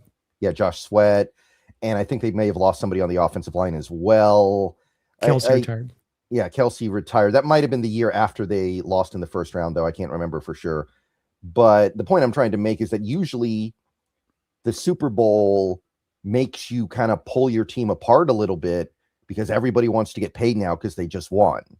That didn't really happen with this team. We lost players, of course, but we didn't lose the extremely important load-bearing parts of it. We lost kind of the bonus parts of it and the replaceable parts of it. And however much you might like Ken Walker and however much some people might think we should have kept him, Ken Walker is replaceable. He's a borderline top 10 running back. I think he's like the 9th or 10th best running back in the league. That is replaceable. Kobe Bryant's replaceable. We may have replaced him with a guy who was on the roster anyway, depending on who you ask. So no, I don't think that you can draw an equivalency to this team that is trying to defend their title and other teams that have been trying to defend their title. Yeah. I agree in full, and I just think that there's a real draw to go simplistic, and like rather than go simplistic, let's take context. Let's look at the team exactly where we're at. I mean, you mentioned Tampa Bay. That's a great indicator there because Tampa Bay has one of these sacred two quarterbacks that, well, unless you have Brady or Mahomes, well, here's Brady, a guy that returned all of his starters on offense and on defense, yet they still fell short that next year because it has really less to do with you with the magical quarterback and more to these parameters I'm talking about. How'd the offseason go? How was Devin White's shape coming in off the Super Bowl victory? A guy that was absolutely hugely important to your defense and the performance of that defense in that Super Bowl, running all over the field, looking like the next great young linebacker in this sport. How did he show up into camp next year? How did he look in that training camp? Did he get a little fat and happy? Was there a couple players there that kind of felt themselves? And could you start to feel some of those indications in training camp? Like I'm talking about these obstacles. You would have seen some of those obstacles and felt some of those obstacles from Tampa Bay's camp as you were kind of getting closer to the season. And we're not feeling that from the Seattle team. To all the points you made about the offseason and the losses and the gains, where you stand now cap space wise, where you stand with your contracts. It's just, you have to me, look at this as in every individual situation. They make a great point about Kansas City and having their offensive line constantly ripped apart. It's Mitchell Schwartz and Fisher kind of going into retirement mode. And then it's guys getting bought away from you, like Orlando Brown after they made the first round pick trade for him. It's like, they've had this stuff where you can see the problems coming. You can see the issues coming. Ability to replace the Tyreek Hill, for instance. Who you're replacing? We don't know. We'll just try a couple second rounders. Let's see how it goes. Like, these are things you can kind of see in the moment before we get to the season. And I just think with this Seattle team, the thing that stood out, and it's thing I hammer on this, Brendan, because I think it's the unique thing that stands about this team specifically just winning the Super Bowl, is that they have somehow avoided all that. Guys have come into camp in shape. We're hearing about guys taking steps forward that are young players and that they're locked in. We're hearing about a hunger that's existing here and not about people being placated or fat and happy. It's all of the opposite indicators here about what this team is showing us that they're going to bring in this upcoming NFL season. And you're free to call me if you're sensing it different, but it does just stand out to me as maybe the main storyline coming out of training camp so far. Yeah, definitely. And like another way to think about it is how many players on this team do you think could reasonably have age-related regression this year compared to last year? It would be DeMarcus Lawrence, Cooper Kupp, who, by the way, didn't even have big numbers last year, so it's not like he's a integral part of the offense in terms of his ability to catch the ball. And like who else at that point, right? Like, nobody on the offensive line is old. None of the receivers other than Kupp are old. The running backs are all young. Maybe you'd say Charbonnet because he's coming off the injury, but not Derek Hall. He's young. Ernest Jones is in his prime. Drake Thomas is young. It's mostly a team of young players that, if anything, some of them are going to get better, like Eamon Worry or Zabel. I don't see a lot of guys on this team that are old. There was no sense that last year was like the one last ride of an aging team, just trying to squeeze out that title before everybody hits the retirement home.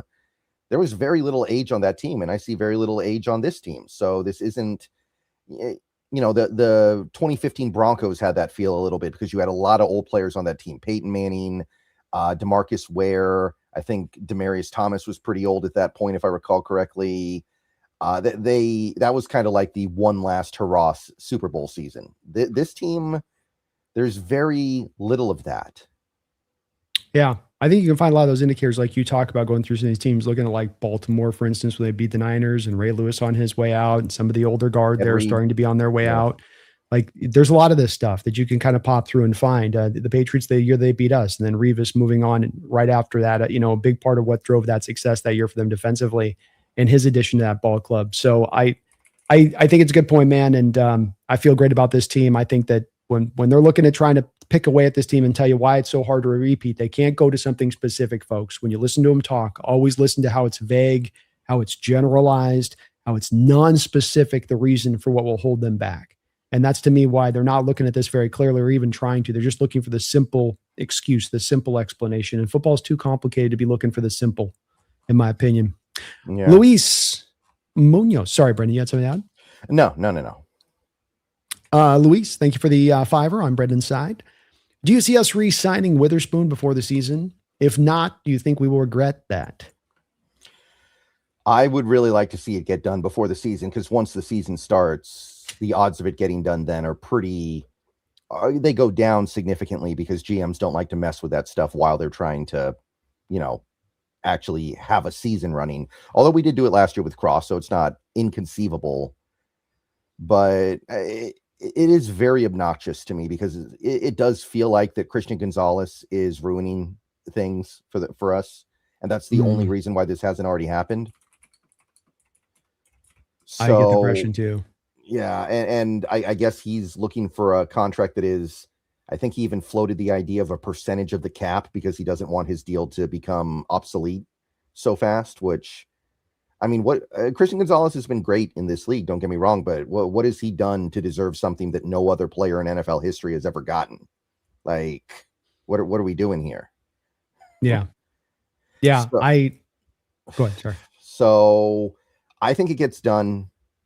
I think that it might end up being a little bit more than we currently anticipate, but I also don't think it's going to be a big deal. Like, I thought it was going to be 32 a year. If it ends up being like 35 a year, we're going to be like, oh, wow, that's a big jump from where we were before. But I don't think it's going to be a problem. Like, I think he's worth that.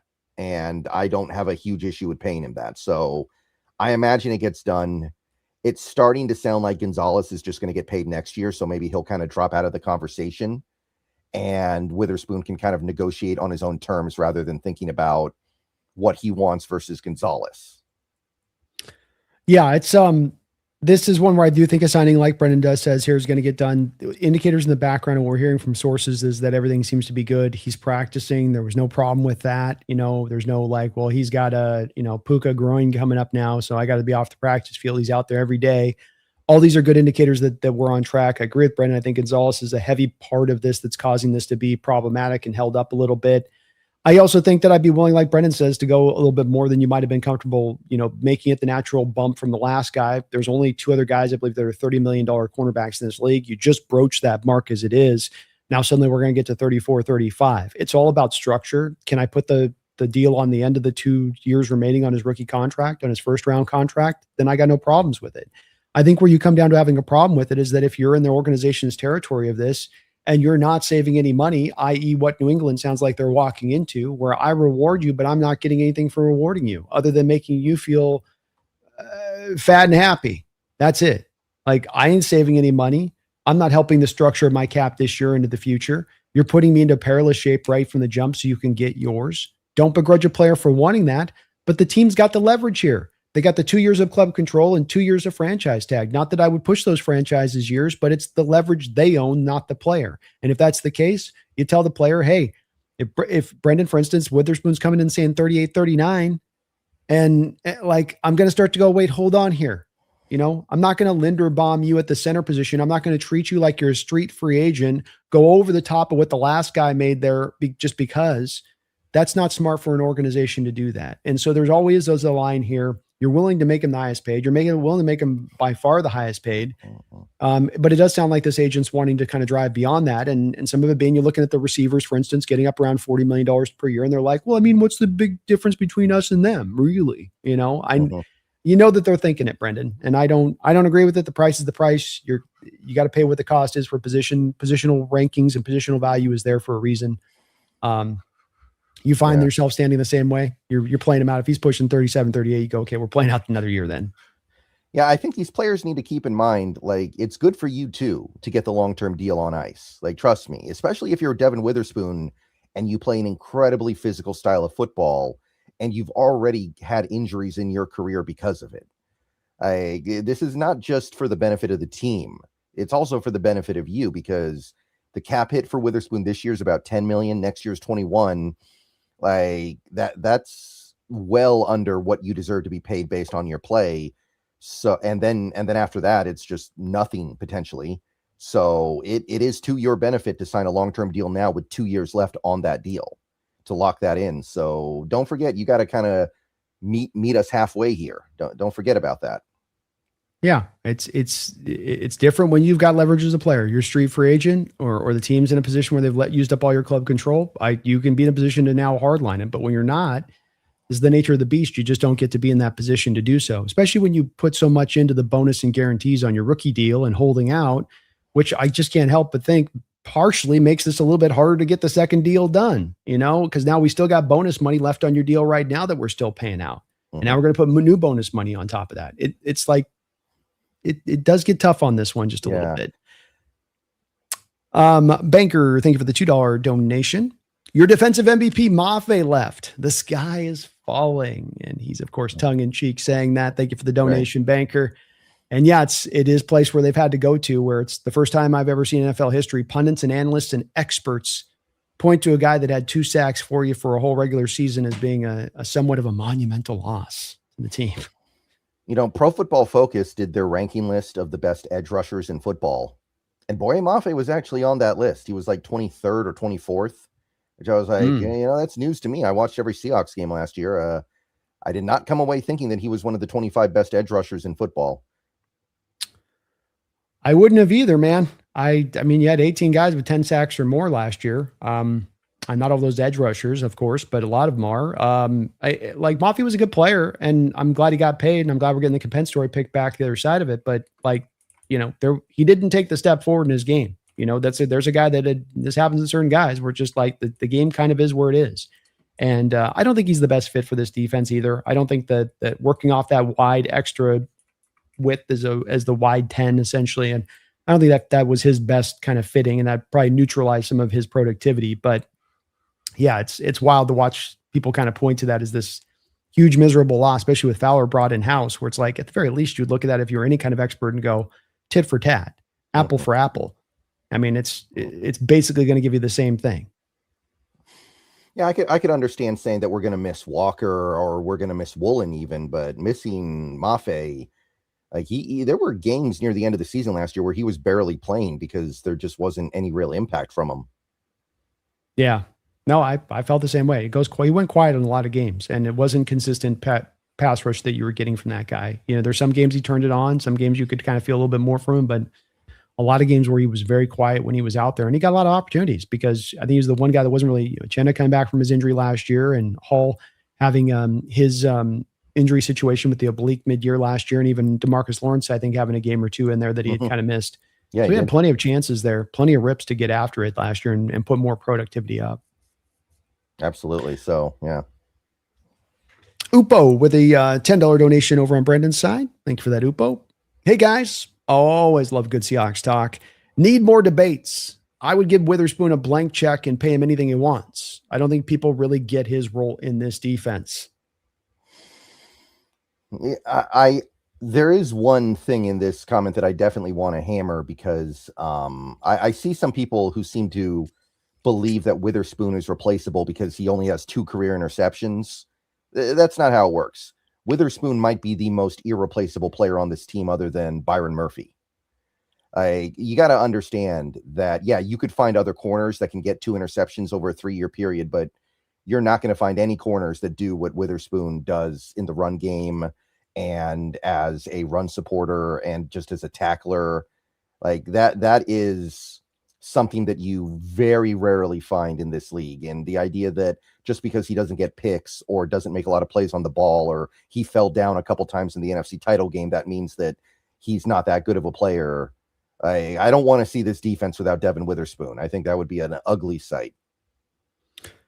Yeah, I do as well. You're not to the blank check place of it, though. Yeah, that is another element to it here. Like, some people might say, well, aren't he and JSN the same? And I don't think so. Witherspoon missed 5 games last year. Witherspoon had games that were not so good, like the NFC Championship game. As much as he did make the 2 big plays at the end, he also gave up a lot in that game. He got burned a lot. And whereas JSN was bringing it almost every single week, except for the weeks where we didn't throw the ball because we were up by so much. And I think if you're putting those 2 players next to each other, JSN has done more and deserved more. He deserved the blank check, and we kind of gave him the blank check. I do agree with you, though, that I'm not at a blank check place with Witherspoon right now. But yeah, I don't think he's replaceable the way that some people seem to be intimating. I would agree with you on the replaceability, that we're not just going to turn around and find some guy that you can just bang right in there if you're moving him on. I do agree with you, Upo, and that, this is a tremendously unique player, and the value he provides, like Brennan also said, where you got to get beyond just looking at just interceptions with him. And he's a tape guy. You turn on the all 22 on defense, he is everywhere. You feel his presence. There's no doubt about it. He's a absolutely top end, one of the best corners, if not the best corner in the sport, for all that value he brings. As an organization, sorry, go ahead. He may not be the best corner, but I think he's the most irreplaceable corner. Like, you couldn't replace him with Surtain. Surtain might be better, but Surtain's not doing what Witherspoon does. No. And it is that all of that you bring, especially to this defense that really loves having flexibility amongst its defensive players. The more you can do, having a player with him that can do everything, that's where it's a marriage of a guy who's got great, tremendous all-around skill, but then going to a defense that's going to maximize that to the utmost. And that part's got to be taken into account here as well. I can't do the blank check when I've got 2 years of a contract left on a guy. I can't blank check that. My position on this is that even though if he goes to 37, 38, 40, I want to be paid what JSN's been paid. Number one, to your point on that, JSN just had an all-time type season. For an offense that was 29th in passing attempts, he almost set an NFL record for receiving yards. Like, that's significant. That's very significant, and that's in a different layer than where necessarily Devin is. Not to say that he's way better as a player. It's just that, like, look, the dollars are earned there more. If you're going to ask for that 38, and I ain't going to save anything as a team by rewarding you right now, again, other than just making you feel, like, well, they give me my respect. Like, well, NFL organizations that want to be Super Bowl perennial contending teams or elongate out their Super Bowl window are not going to get there by getting held over the barrel in player negotiations. That's the way that you close that window down faster. That is what sentimental terms can get you. That is what the Niners are running into right now, where they have constantly guys wanting to be re-upped at every turn because that's the standard that they've set that you can do so, and they'll pay it. And the problem is that you do this with him, and then the guy behind him is going to want the guy behind him, and then now you're in financial peril in your cap situation. So I think you're willing to make the guy the highest paid corner in the sport. You're willing to reward him 2 years early. You're willing to make him the highest paid corner in the sport 2 years early, well above what the last guy got. The industry standard here is $500,000, right, Brendan? I get to be the highest paid guy. I'm the next guy up. $500,000 to $800,000 is the bump that I can expect. We're going to throw you a $2 to $3 million bump per year, higher than the next guy got paid 2 years early. And you're still going to come back to us and say that's not good enough respect. That's, to me, where the team's on firm good standing to say, no, we've gone above and beyond on this to satiate you here. You're being a little bit over the top, and we're going to make you wait. And then I come back next year and I'll give him the $38 million. And guess what? That's where I start to save the money now, because now I can structure the deal better out, and like the cost didn't change. It was going to cost me 38 now. It's going to cost me 38. At least that $5 million of bonus that he's got on his books this year bleeds off, and that's off for next year. So I can start it from one last year of the contract that's all base salary essentially in the fifth year. So I think that's where the line on this has got to be drawn. I think John's drawn it, and we'll see if Spoon kind of can come to that middle ground on this a little bit. I mean, they're giving him a lot on that if that's the offer that they're giving, which I expect is probably it. I think you're right, Brendan, that it is a couple million over what McDuffie at 31 million got offered. At 33, 34, 35, we're giving you a significant bump at that point. That's no small, just little. Oop. Yeah. I hope Denzel Ward didn't photobomb us here, because I was thinking about that, because he, reset the record or whatever. And I was wondering to myself, I hope Spoon doesn't look at that and start getting ideas. Well, the thing that I looked at it though, when I was looking at that, everything was fitting. Sorry, 1 second here. I wanted to look at it really quick, Brendan, but everything was fitting on the last three contracts being, you've got McDuffie, you've got Ahmad Gardner, McDuffie, and then you've got Denzel, right? Those are the last three big contracts. Those are the only guys that have cleared $30 million as far as their average hit goes. Are we not calling him Sauce anymore? Is he Ahmad now? Like, are we taking the sauce away? You don't get a nickname. You don't get a nickname when you're not good enough. I'm sorry. Yeah. I like it. I like it. He's Ahmad now. I like it. So Derek Stingley, $30 million. Next guy to get paid, Ahmad Gardner, 30.1. So $100,000 bump over what Stingley got paid. McDuffie, $31 million. So a $900,000 bump over what Ahmad got paid last year mid-year. Now, Denzel Ward, 31.1. $100,000 over the top of what McDuffie got. So now we're looking at this stack, right? 100,000, 900,000, 100,000, 900,000. And now Boone should be 7 million more, 8 million more. Yeah. I mean, my fear was just that he would look at that and go, wait a minute, I'm way better than Denzel Ward at this point, especially with Denzel's concussion issues. And the last 2 years, his coverage numbers has been down. Like, By the way, I don't know why did Cleveland do that? He had 2 years left on his deal. The Browns are going to suck this year. Like, because their cap situation's in the outhouse. Yeah, They've leveraged the hell out of everything. They've stretched the Watson contract to the nines. They had to eat dead money on the Garrett hit now. That put them back down on that side of it. And they're trying to just be functional, Yeah, I guess it felt like it came out of nowhere, but that would be my fear, that he looks at it and goes, I was comparable to McDuffie. I was in a comparable situation to McDuffie, so I could look at that and go a little bit above McDuffie. But now that Ward jumped to McDuffie, does he look at that and go, wait a minute, I should get way more than Ward? And then that just messes up his mentality. So I hope that's not the case. But John, more than most other GMs, seems to draw a line and stick to that line. And you have to really, really pull him to get him off that line. Like, Russell Wilson kind of pulled him off that line, but he did not go silently into that night when that happened, apparently. Supposedly, he got very, very pissy about it.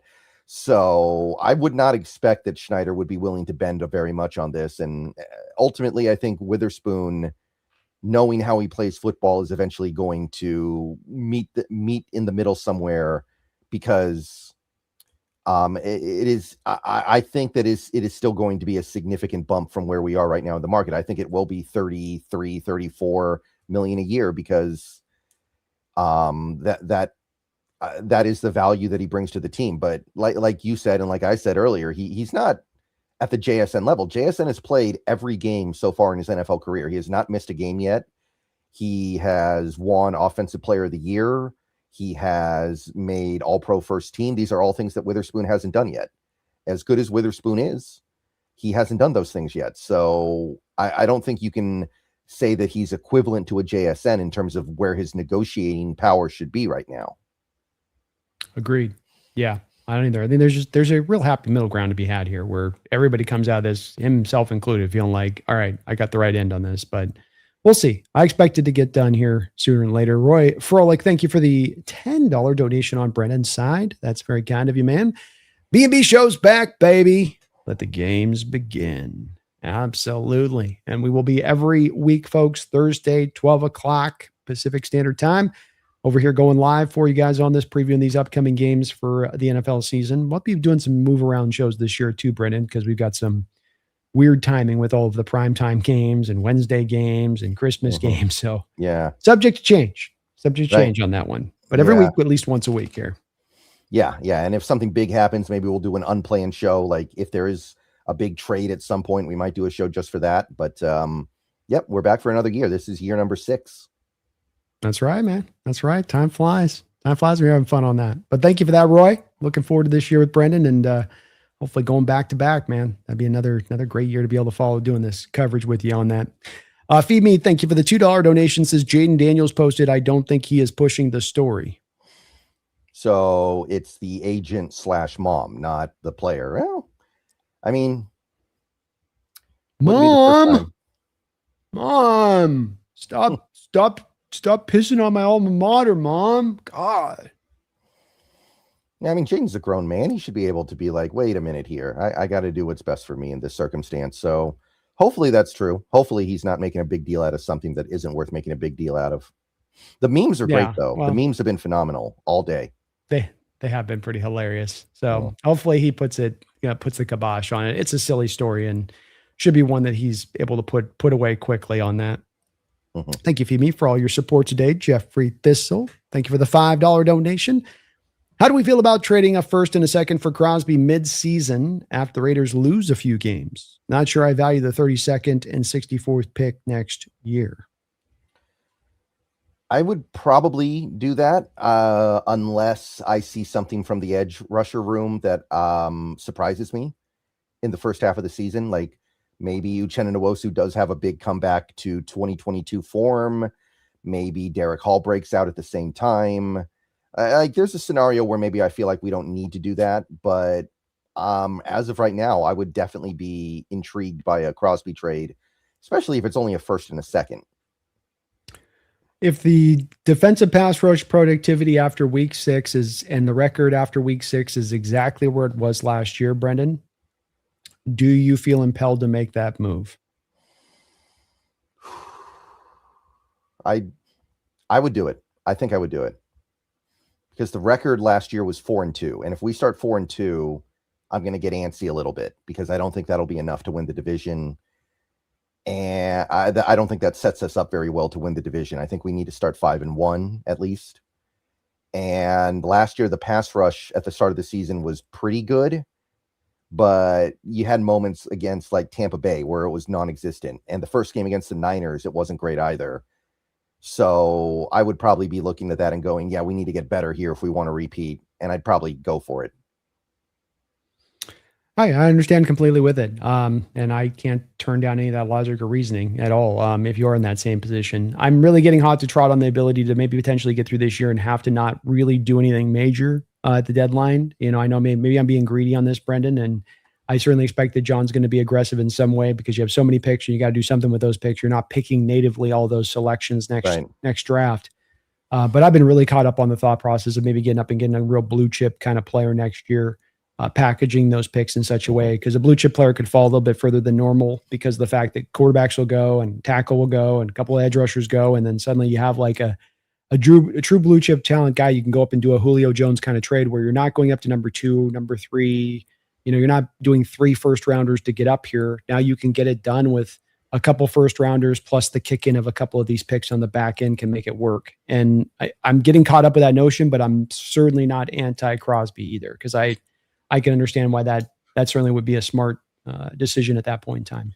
Yeah, I would say one or the other. If you don't get Crosby, then I want to plan for a big swing in the 27 draft to go up to get like a Colin Simmons or I don't know if we'll need a receiver, but a Jeremiah Smith or, one of those super blue chippers that could just propel you into the next decade, like a Julio Jones. That's the example you use. And I would want to do one or the other because we got too many picks and our roster's too good to where those picks will even have a chance to make the team. So let's convert some of those picks into better players.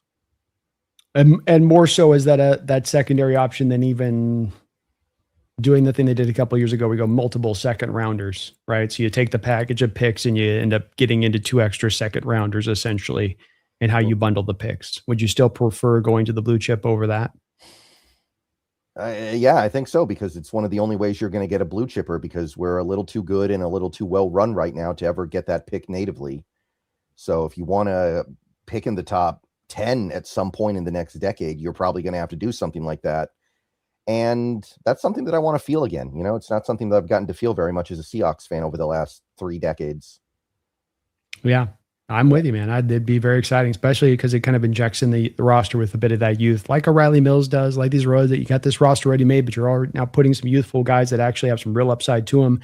They realize that upside with the roster where it's at, where that takes you, how long that can kind of carve out your Super Bowl run or your window.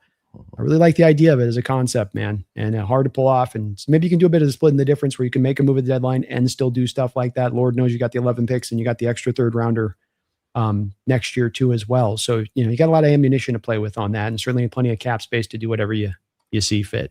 Yeah, I guess the thing is, if you get Crosby, that probably means you're losing somebody down the line. Like now you can't extend AJ Barner. Now you maybe won't be able to extend a Gray Zabel. There's probably going to be a price to pay. And you do have to be mindful of that when you're doing something like this. So I guess the question I would have would be, what's the price on the other side? Like I'm okay with not extending AJ Barner if that's the cost. But once you start getting into like Barner and maybe a Gray Zabel, then it starts to be like, I don't know. I don't know because Crosby's almost 30, right? It's a good point, man. It's a great point. You're right. You're getting to that place cap wise where, especially once we get a potential extension of a Williams and Witherspoon in place, and you're already kind of middle of the road with cap space next year as it stands, that you are getting a little bit of place that we just don't have space for days now with that kind of deal added onto the books because he is going to want a new contract. You saw it with Garrett the second he got there to LA. You're putting something else together at that point. So, it's another key part of this to take into account is who you might lose by bringing him on in the long term. And that's why it's such an interesting proposition with Crosby because there's so many, the draft capital, the alternative directions you can go, the alternative of cost to the team as far as those players like you just mentioned. it's a little more complicated than just simply adding on a great player. Yeah. Little curveball here. What if you get to about the deadline, the Colts are sucking, they don't have a first rounder because of the Sauce Gardner or Ahmad Gardner trade, excuse me, and they're willing to trade Laiatu Latu? What if that's your big deadline trade instead of Max Crosby? Because he's younger, still going to be on the rookie deal. You might extend him at the end of the season, but he'll have 2 years left on that rookie deal. So it's a little bit easier to fit in. Like, would you be into that? What are you giving up? Probably something similar to what you would give up for Crosby. You'd probably go for either first and second and, throw in like a Nwosu or 2 firsts, or probably similar to Crosby. I don't think you're wrong, number one, on that. But I ask for that because what I would rather do is I'd rather take an extra 3rd round pick and just go get Jared Verse. Like, you're going to pay both the guys. They're both going to want their money. Latu's going to want his money. Latu's a good pass rusher. I don't know if he's a pure fit from power rushing and what you want in this defense per se. I do like him, but Verse would be a perfect fit to the defense as far as the way he plays and go about his business, his mentality, the style of way he goes about it. I think that would all fit in seamlessly. Now, again, you're going to have to pay him too, but we're in this predicament with all these guys. And I like Latu. I guess I don't like the thought process. I give up all those picks and I'm turning around and giving Latu a $35 million a year deal. I don't think I've seen enough from Latu. I didn't feel from Latu last year when we were playing the Colts. Like, I'm feeling this guy's presence on the field. And if I'm paying you $35 million, I want to feel your presence. I want to know you're out there. And I think Latu does have some moments where he goes quiet. I think he does have moments where he kind of just becomes a pass rusher. And I don't know, I'm not sure on that one. I like him, so I'm not anti him, but you're right on the cost. And that's where it just gets a bit pricey for me with the Colts. The appeal would just be he's younger than Crosby, so you could look at him as like a long-term building block of a Super Bowl championship team, whereas Crosby would be kind of like, you got a couple years and then we'll see, especially with his knee issues already kind of starting to make you wonder. Yeah, no, it is a good point. And part of why I like to go back to Verse 2 on this is you get the young option there as well with the guy that's still, early on in his career. You're not getting a guy kind of there nearing sort of the end on that. But it's going to be an interesting situation in our approach because we have all those draft picks, and John, with him and his penchant to already trade, and the times where he just has his normal allotment of picks, he's willing to throw them to the wind. When he's got the extras, it's burning a hole in his wallet right now, Brendan, to do something at some point here. You know what I mean? Yeah. And, maybe it ends up being like you trade a 6th rounder for Kayvon Thibodeau and the Giants pay most of his salary, and maybe you'd still get an impact from that. Like, if you wait till the deadline and the Giants suck, they might give them away, and you could end up getting a decent impact for giving up almost nothing. Like, we could still end up going that way instead. So I'm going to keep an open mind on that. Agreed. I mean, look, we got Rashid Shaheed essentially for peanuts at the end of the day last year when you really consider the draft picks and where those positions were for those draft picks at the end of the day, where it's essentially a 5th and a 6th almost, with how it's situated. HHG, personally, I don't like us playing on Christmas. Thank you for all your support today, HHG. I'm also not a big fan of NFL expanding into Christmas. Yeah, they're trying. Pretty soon they're going to have games every day, and I just don't see it as necessary. I don't understand it. Like, no, I think they should be trying to expand differently. Like, they should go to an 18-game season and then give every team 2 bye weeks to stretch the season out a little bit more. And maybe get rid of one of the preseason games as well. I don't know, but the expansion of games in that manner has kind of become a little bit annoying to me. Yeah, but I do think there are things they can do to monopolize more time during the season that would be good. Yep, I agree with you, man. They're getting a little bit greedy on this, and there's other ways of doing this. I like having a couple days off during the week to kind of discuss what's happened, go back and rewatch other games that you can catch during Sunday. It's a little bit much right now, but the NFL's going this direction. What are you going to do, man? Yeah. Jeffrey Thistle, thank you for the $2 donation. What would Nicky Manwari need to do to win Defensive Player of the Year, Brendan? I think he'd have to be like the super Swiss Army knife, where you have a bunch of interceptions and a bunch of sacks and a bunch of tackles. Like, who was the last safety to win Defensive Player of the Year? It was Troy Polamalu, I think. No, the guy you're thinking of Woodson. Yeah, well, Charles Woodson had a defensive player of the year with the Packers, and he was playing as a slot for them mainly that season. Right. Yeah. Charles Woodson would be another good example. Polamalu. I'm trying to think of another safety that won it in recent memory, and I can't think of one off the top of my head. But I would say that he would need the sack leader to not have a dominant season. It would have to be like one of those years where Trey Hendrickson leads the league in sacks, but it's like 16 and he's not really that great, so nobody gets that excited about him. Because if somebody like Myles Garrett has 25 sacks, the race is over. Like it's obviously going to be that guy. So you would need a year like that, and then you would just need to be the ultimate Swiss Army knife from the slot, which I think he can do it. I don't know if he'll do it this year, but I think if you have like 5 interceptions and 6 sacks and force 3 or 4 fumbles in a weaker year, that would do it. Yeah, I would take those factors at hand to give you perspective, Jeffrey, on the season Charles Woodson had. He had 9 interceptions in 2009, 9 interceptions. He had 74 tackles, 2 sacks, 4 forced fumbles. 3 of those interceptions were returned for touchdowns. So a pretty over-the-top type season for a guy operating in the one guy that we have that's won the DPOY. You got to put a tremendous year together. 5 interceptions and 2 sacks and a bunch of bundles of tackles and good coverage ain't going to get it done. It's going to require you to put up sparkling stats, and some of this has to do with the prejudicial nature of the fact that the defensive player of the year leans towards the guys that get sacks. You get a lot of sacks, you're the man. It's kind of a silly way of looking at it. It's why the reward to me doesn't carry as much weight, because it doesn't really take everything into account as much, though. Surtain got the other year when he didn't necessarily have as much of that productivity. But I think you'd have to produce a lot to get there. I don't think just kind of like NBA box scoring it, where it's like 3 interceptions and 3 sacks and a couple forced fumbles and 75 tackles and this many passes defensed and highly rated by PFF. Like that wouldn't get it, even though that'd be an amazing year and you'd be like, that he was great.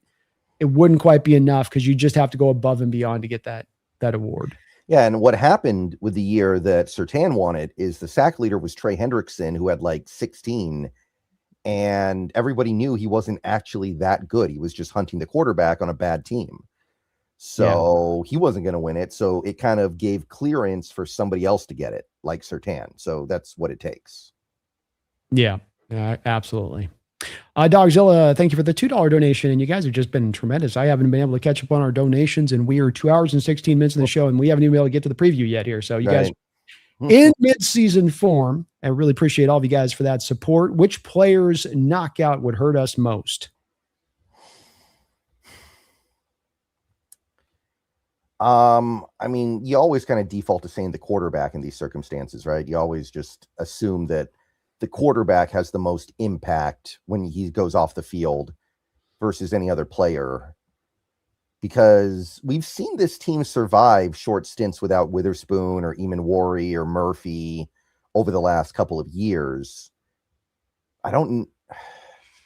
So I kind of want to say Darnold, but there's another part of me that wants to say like Witherspoon, because I understand how important he is to the defense, but the team survived without him for 5 games last year. So I think I say Darnold.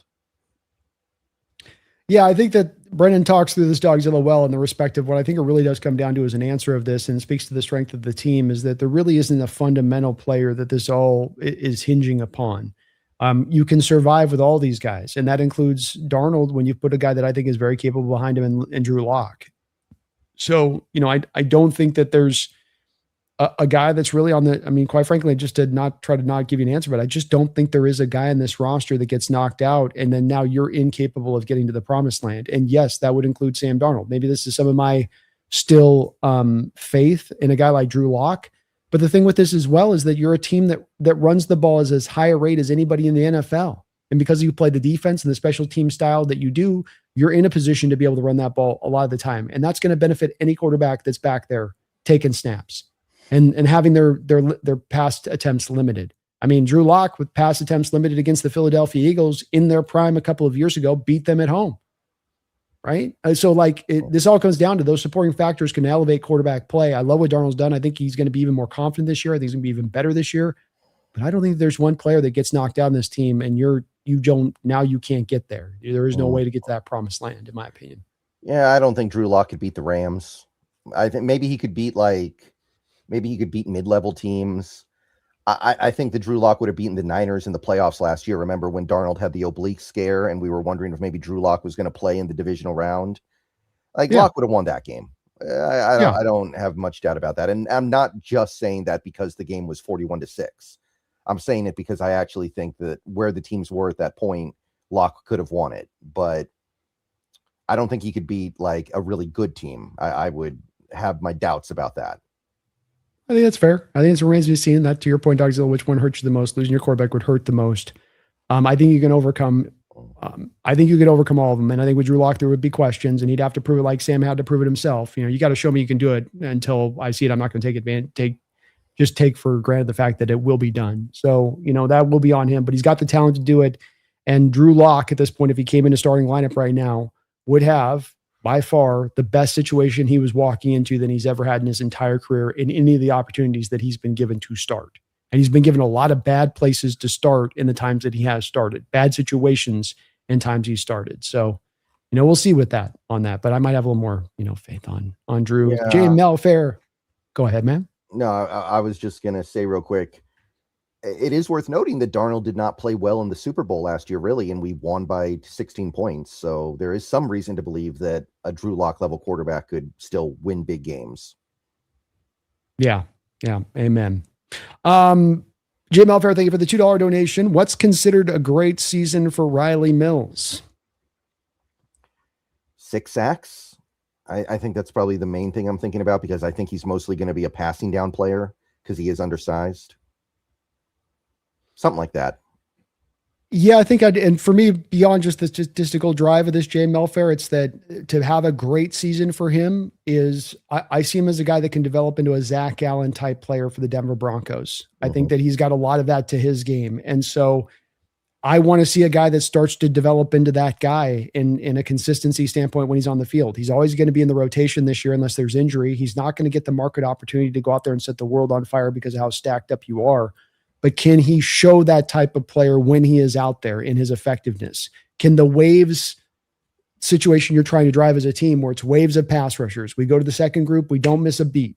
Like I go from Leonard Williams to Riley Mills, and you're going to feel the same pressure rate. You're going to still feel that problem that he's in on the inside. You're not going to get to catch your breath. That's what I want to see from him. And if he's doing that, even if it's on somewhat of a limited snap basis, because he is going to be a lot of times the fourth defensive tackle in this rotation, that for me would be an outstanding spot of saying then he's on his way to being to that great point. And you're going to know when you feel it, much like you felt into that bull rush in the Super Bowl. It's like, whoa, a guy that's a, day 3 guy that's just coming off an ACL, that's probably just a fringe NFL player, probably doesn't make that kind of play in the Super Bowl. It speaks to, and we saw more flashes of it beyond that throughout last year in the little small sample size of snaps we got from him. But that would be a great year to me if he can start to show that kind of player on the field consistently to what I think he can be. And I think he's got a lot of upside to him. So to get to that great side, I've got a pretty high mark he's got to hit there, Brendan. Yeah. I mean, if you can let Jaron Reed get to the end of the season with some gas left in the tank because you took up a lot of those snaps that he would have played, that's pretty stellar. Absolutely. Just, he doesn't have to get to that point of where it'll be maybe a year or two from now where we're going to really be relying on him, but just start to give us some more of the building block on what you showed us the flashes of last year, and led the team to tell us on the day they drafted you that they had a top 50 grade on you and believe that you would have been an early second round pick if you had been healthy and hadn't gotten injured in the final game of college, as you did have occur to him. Right.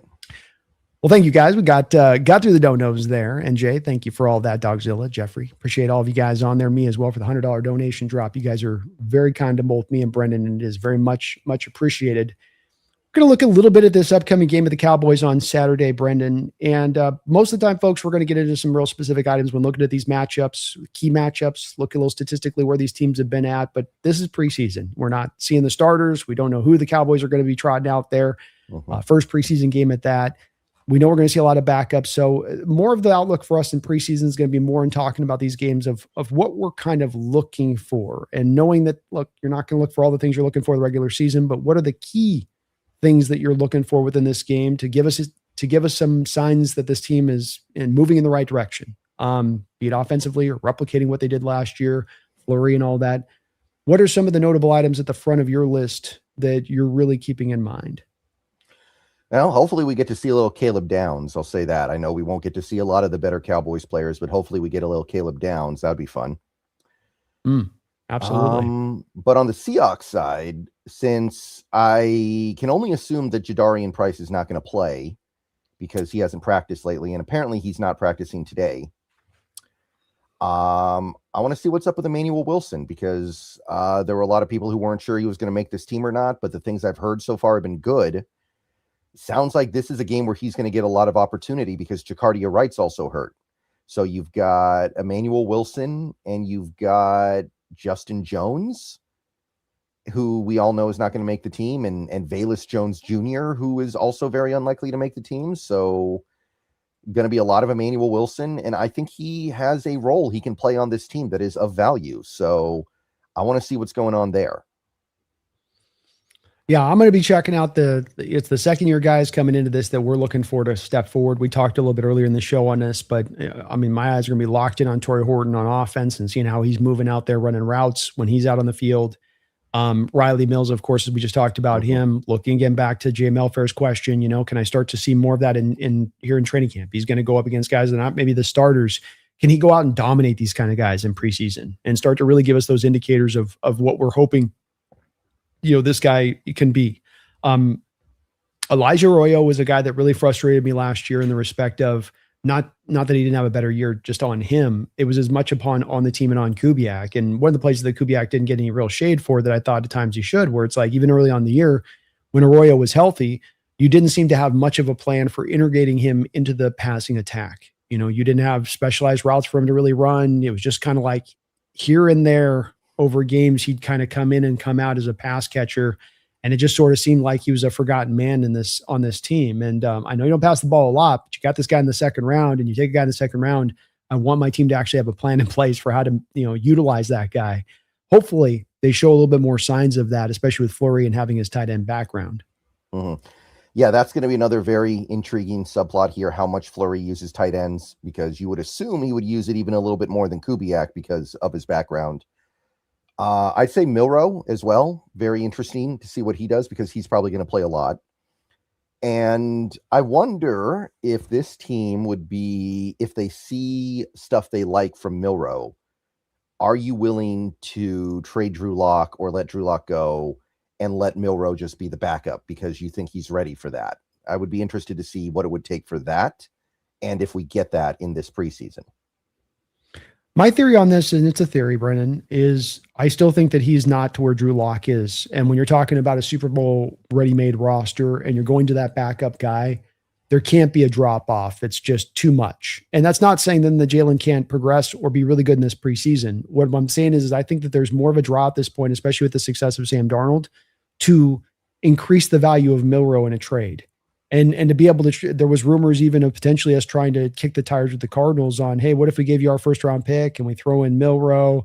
Can we come up there and maybe go get Jeremiah Love? I don't know if there was any truth to that rumor that was coming out around draft time, but that's what I think John would love to see here is, can I have increased the stock of Milroe over the past couple of years? Like he goes out, bam, just has dynamic preseason play, right? Starts to come back on the radar for a team that kind of liked him in the draft. That team starts to get open to him at some point in time, either now between the trade deadline, even in the next offseason, to where now he becomes that commodity where you're getting more for him essentially in whatever package you put together. You're getting more for him than what it cost you to take him in the third round, kind of like a stock option. You're sort of kind of cashing in a little bit. Do you think that I would like that better than trading Locke. I'll say that, but I don't know if that's something they would consider doing.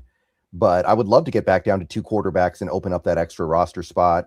I'd love to kind of reset on the whole developmental quarterback thing and maybe get one in next year's draft, which is going to be pretty quarterback rich. And you're going to have a lot of picks. Maybe Brandon Sorsby, because it's a little harder to gamble on sports in this state than other states. Maybe coming to Washington is just what he needs. I don't know. You got to go to a casino to get it done here. So yeah. You're right. That's how you cut him off. Yeah, and there's a bunch of guys. The USC guy, Mavayo, you could get another USC quarterback since we had some success with this one. There's a lot of intriguing, like, mid-level quarterbacks in this draft, I think. Chambliss is going to make a lot of people think about Russell Wilson. But yeah, I'd love to do that. I don't know if the team would be willing to do that. I wonder if they still view Milroe as somebody that they can build around long term. But either way, if it clears up a roster spot and allows us to save a little bit of money and maybe even get an asset for the player we get rid of, I'm pretty intrigued by that. So it's all going to come back to what Milroe does in the preseason, right? If he looks good, then either you have confidence in him or somebody else is going to value him enough to trade him. So that's why I'm watching Milroe this preseason, and I think he's going to play a lot in all 3 games. Yeah, and I hope he does. He needs a lot of run, and partly for this reason is you get him that kind of spotlight, and he does look good, and teams can start to. We've seen plenty of quarterbacks that have gone out and had lighted up preseasons that can then get teams hot to trot for that player because they're like, oh, he's developed. Oh, and they might already again like have some of those initial. We kind of liked him in college, but he needs to come along with some stuff, and now they're seeing that stuff come along, and they still got the stuff that they liked from him in college. And that he also has shown some advancement from college, and that you can hope the advancement will continue when we bring him in. I don't think you're getting a first round pick. I want to say that, Brendan, right? Like it's more of like you can take a guy you took in the mid 3rd round and you eventually come back and maybe you get like a late 2nd round, as a flick. And I do think it's probably not going to happen to your point right now between the deadline. This is more of a really well. He'd have to play really well. He'd have to really well. It's more of a next off season, I think, thing from a John standpoint of, now will be the time to do it. And I like your idea about the development quarterback because, like you say, there's a lot of quarterbacks who'll be fitting in that realm of 3rd to 5th roundish area who have some upside to them. There'll be so many. There's only so many that can be picked early on, and there'll be some that'll be there that would, Nika Ivolamia out there with UCLA. That guy looks like Randall Cunningham. Like those kind of guys could become available. So I'm open to that as well, man. I think that's really that's where again. You trade the commodity, you get more for him, you get the development guy that doesn't cost you the 2nd or even the 3rd round pick potentially of what Milroe cost you. Reset that. You got Drew back on the low end contract that will give you a couple $1 million per year. So the quarterback hit stays pretty low, but you still keep him 3 deep. And I think that's a great approach with it. Yeah. I would love to do that, but it's all moot if Milroe doesn't impress us. So let's hope he does. Other than that, let's see here. Probably not going to see Eamon Warry in this game either because he's just working his way back. Probably no Julian Neal. So maybe Bud Clark, right? Because Bud Clark's the guy who's pushing for that starting job, and he'll get it eventually, but could he get it a little bit sooner than we expect if he plays really well? Maybe. Because Clark's the guy who I think is pretty much ready because he played so much in college. So I want to see what's up with him. Yeah, he'll be an interesting guy also to see how they utilize him. Does he get a lot of snaps into the slot, or are they just holding him out there at safety? Because my instinct on this has been that they're going to keep him as an insurance policy for Eamon Warry so that they don't have to bump Devin Witherspoon inside, so they can keep Devin to the outside 24/7.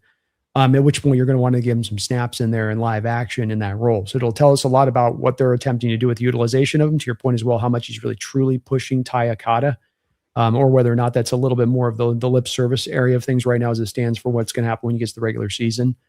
I think as well too, Bo Stevens and in general, can this offensive line come out and show us that this thing is rising to become one of the not dominant position groups on the team, but one of the strengths of position groups on this team, both the front line and the backups. Kind of sound like Christian Haynes now comes in there as a second guy in that thing with Bo, probably. I'm guessing as the left guard. Can these guys kind of give us some flashes out there, especially the Nola Teamy out there? Like you should be better with what you're able to bring out going up against their 2s and their 3s with that and really control the line of scrimmage, really be able to open up some running lanes, I would expect for the backs.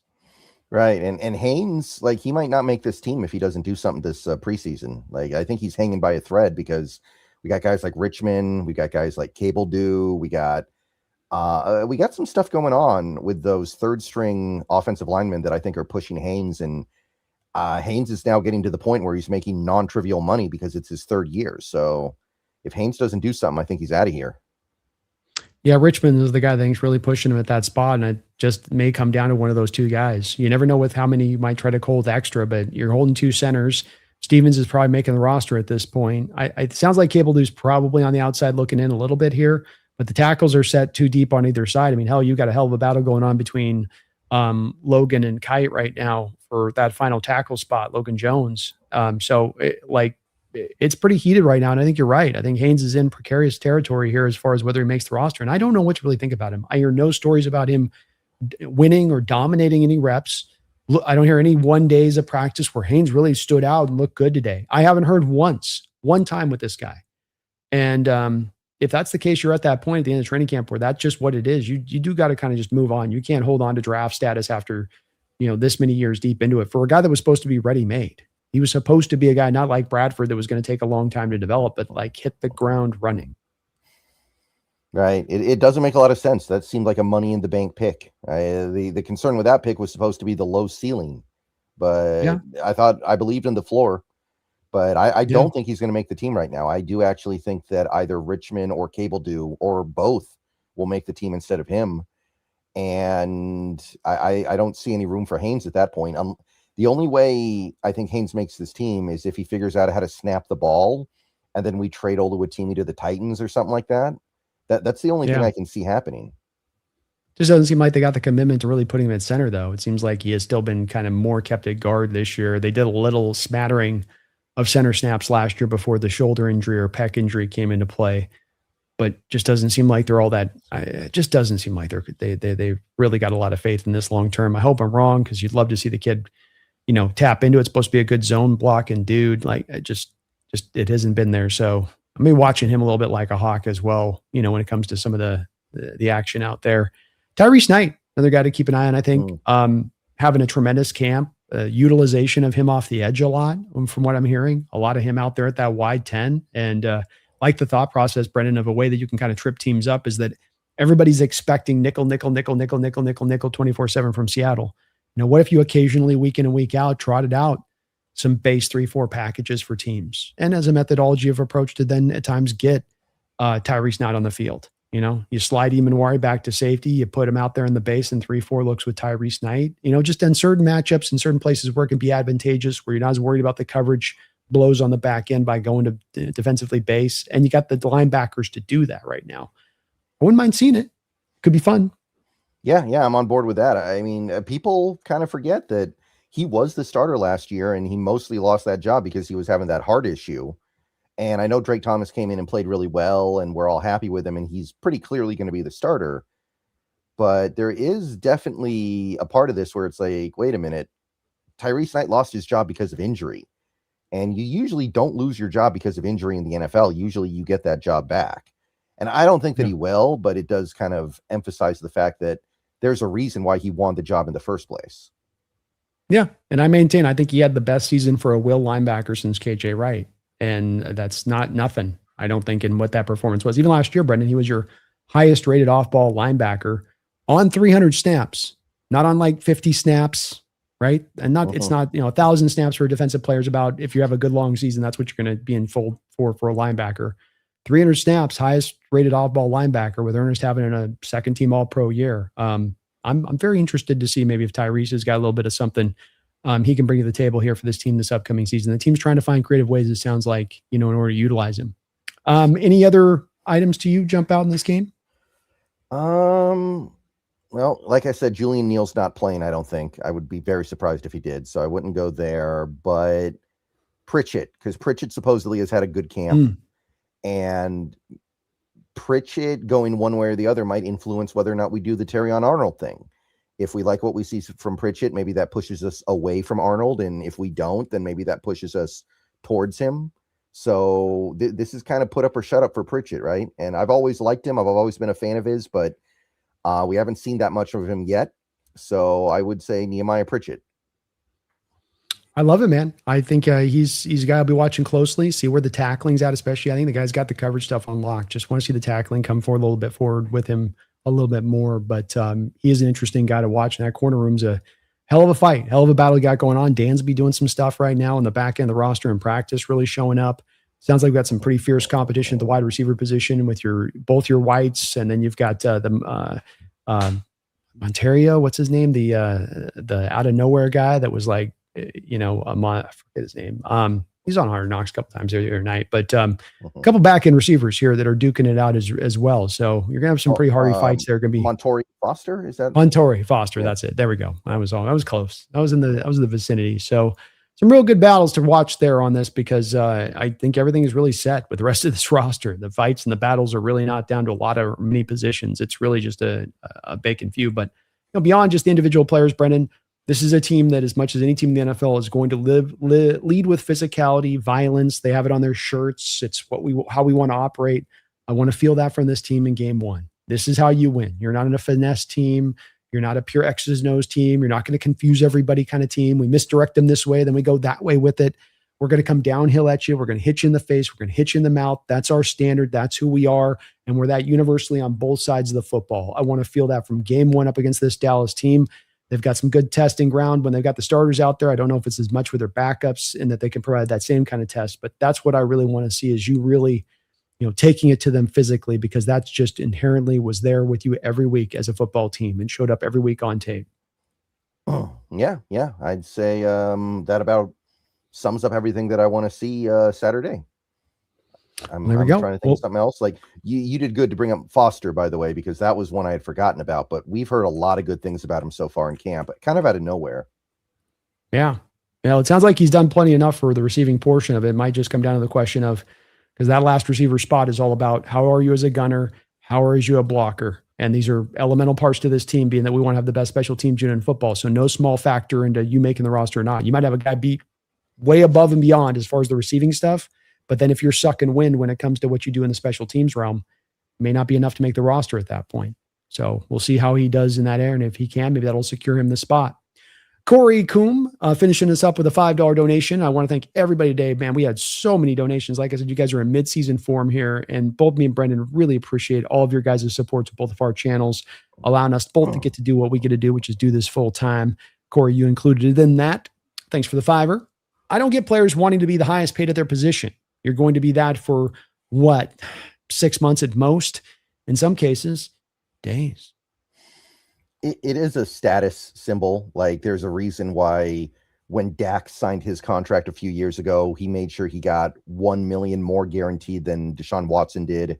Like it's not just a coincidence, right? They want the ego boost of saying that I have the record, even if it's just for a couple days. But even beyond that, even beyond just breaking the record, they also want to get as much money as they can while they can, which I think is understandable. So I don't begrudge them that. Just, you got to be a realist at some point, and you got to realize, well, I can maybe break the record, but I can't break the record by 20%. Like that's not how this works. So hopefully cooler heads will prevail. I completely get where you're coming from, Corey. I do agree with Brendan on this. I find myself torn different directions. NFL players' careers are so short, and you got to get what you can get while you can get it while the getting is good. So I can't get mad at a guy for trying to get every last dollar he can get.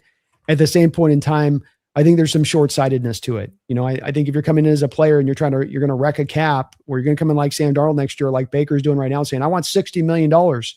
And you're playing tone deaf to the fact that this is going to impel you and hinder you from being able to do your job at your best, because they can't build as good a roster. This isn't empty dialogue. This is reality. You take that money, you're going to impede yourself. You're cutting off your nose to spite your face. And there's a little bit of the short-sighted where you're getting the money now, you're skinning the sheep, but you could sit there and shave them on a yearly basis. And by shave them, I mean consistently be a winner, consistently winning Super Bowls.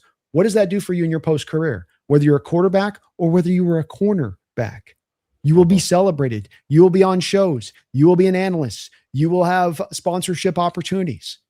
Now, it takes the collective to kind of buy into that to get to that stage of things, but that's going to be one of the key places that we'll see here with the Seahawks team. I think JSN's gotten it. I think Derek Hall's gotten that point.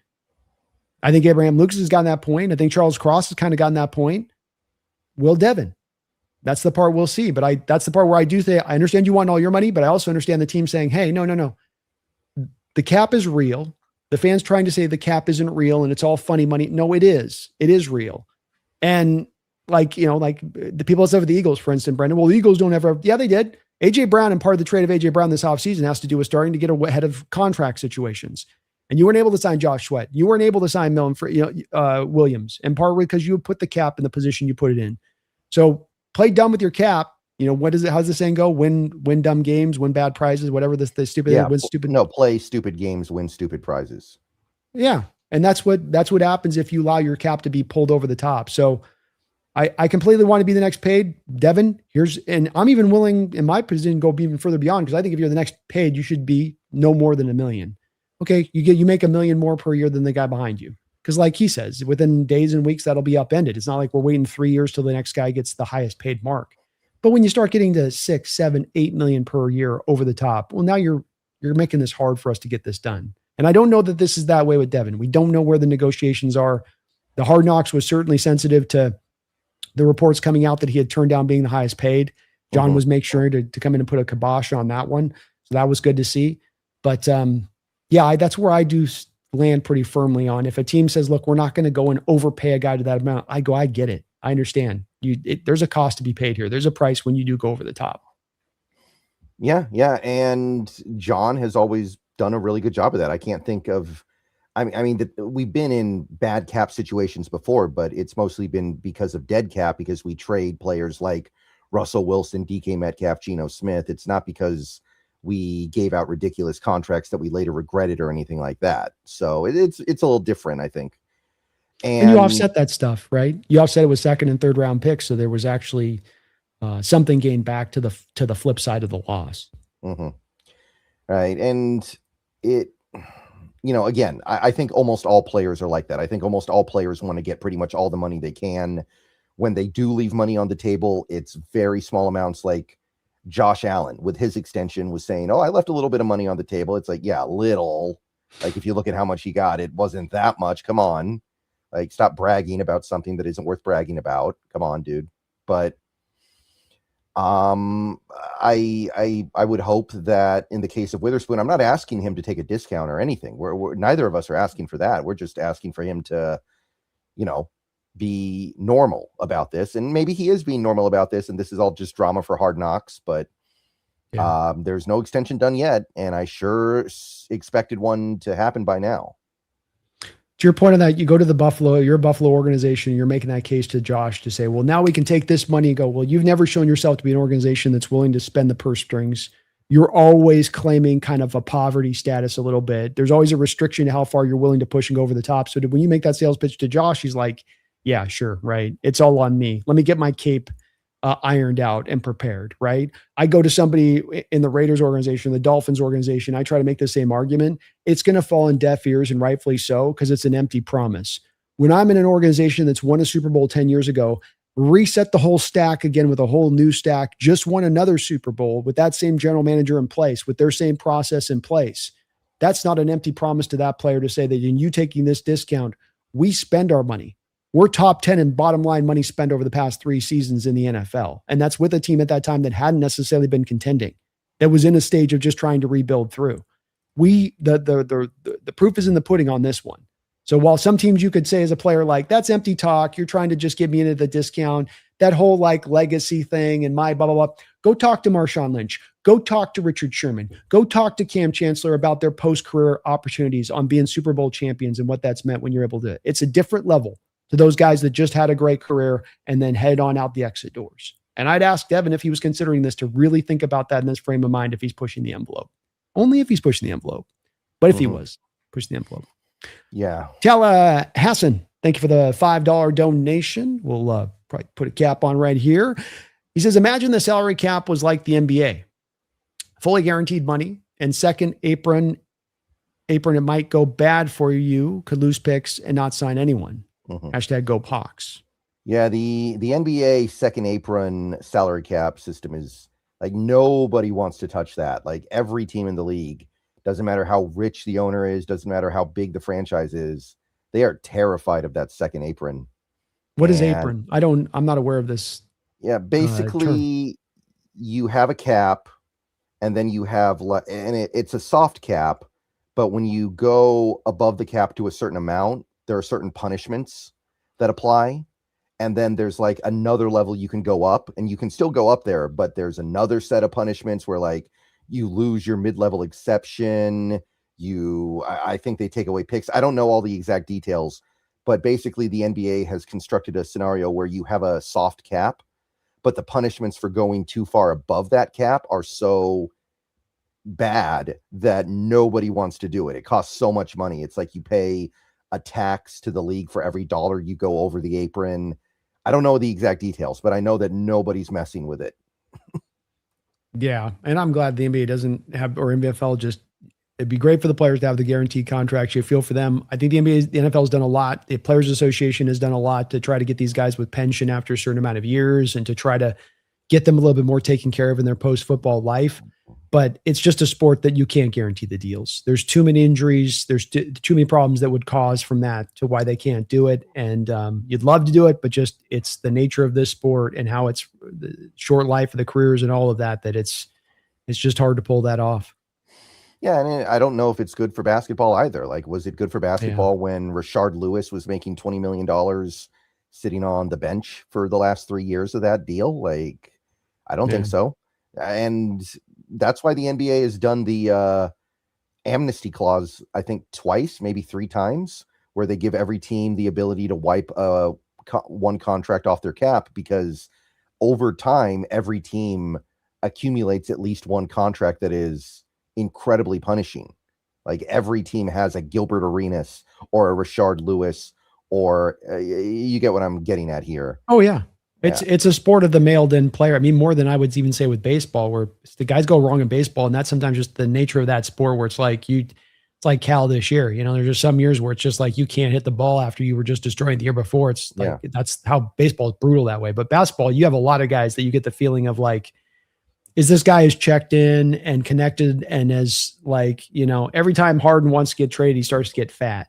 You know, it's just like, that's kind of the mentality a little bit that like exists throughout the league a little bit, of just kind of, once you get your money, you just kind of ease back and chill because they can't do nothing about it. So I'm glad the NBA has got that ability to take the bad one off the books in that way, because there is no, like, you're not held to any kind of standard once you have your contract as a player. It's kind of like you can do whatever. Right. Appreciate you, Talahassan. Well, thank you guys for all the support today. You too, Talahassan, for the double dip donation. Folks, do me this favor if you can. Please do get subbed on up if you're watching from my channel over to Brendan Nelson's channel at Seahawks Brendan Nelson here on YouTube, as well to my side. If you're watching from Brendan's side as well, please do sub up here. We'll be doing this on a weekly basis with you guys. Really good to have you back here, Brendan, and getting this cooked back up onto what is going to be hopefully another. It's going to be hard to top last season, brother, but I'd like to see them try. Yeah, I'm here to see another run of it. I certainly would take another run of it. So we're gonna have a great season with you folks here. We can already tell you guys are in mid-season form on that angle of it. Certainly with the donations, absolutely unbelievable support to both of our channels, and it is really, really, really much appreciated. So we will be back next week in looking at the Titans, and also at that time probably talking a little bit of, I believe we got an inter-squad practice at that time on top of this preseason game that was undertaken. And those tend to get violent, so we will be seated. That's right. Hopefully they got they're taping up the hands and getting them all ready, because you know it's going to go down. It's happening at every camp. So we'll see how that goes as well. But we will keep you tuned into all the action and let you know what's going on. A little bit of another Hard Knocks episode as well. So a lot to turn over next week. We will be back very soon. But until next time, folks, please don't ever forget, you're hearing the hype. You're hearing about Rams. You're hearing about, fluke and luck and all that. Don't listen to none of that. Listen to us. Listen to what we're telling you. We were telling you true last year. We're going to tell you true again. Don't you ever forget, your team's on the precipice to repeat once again. So always remember, always go Hawks.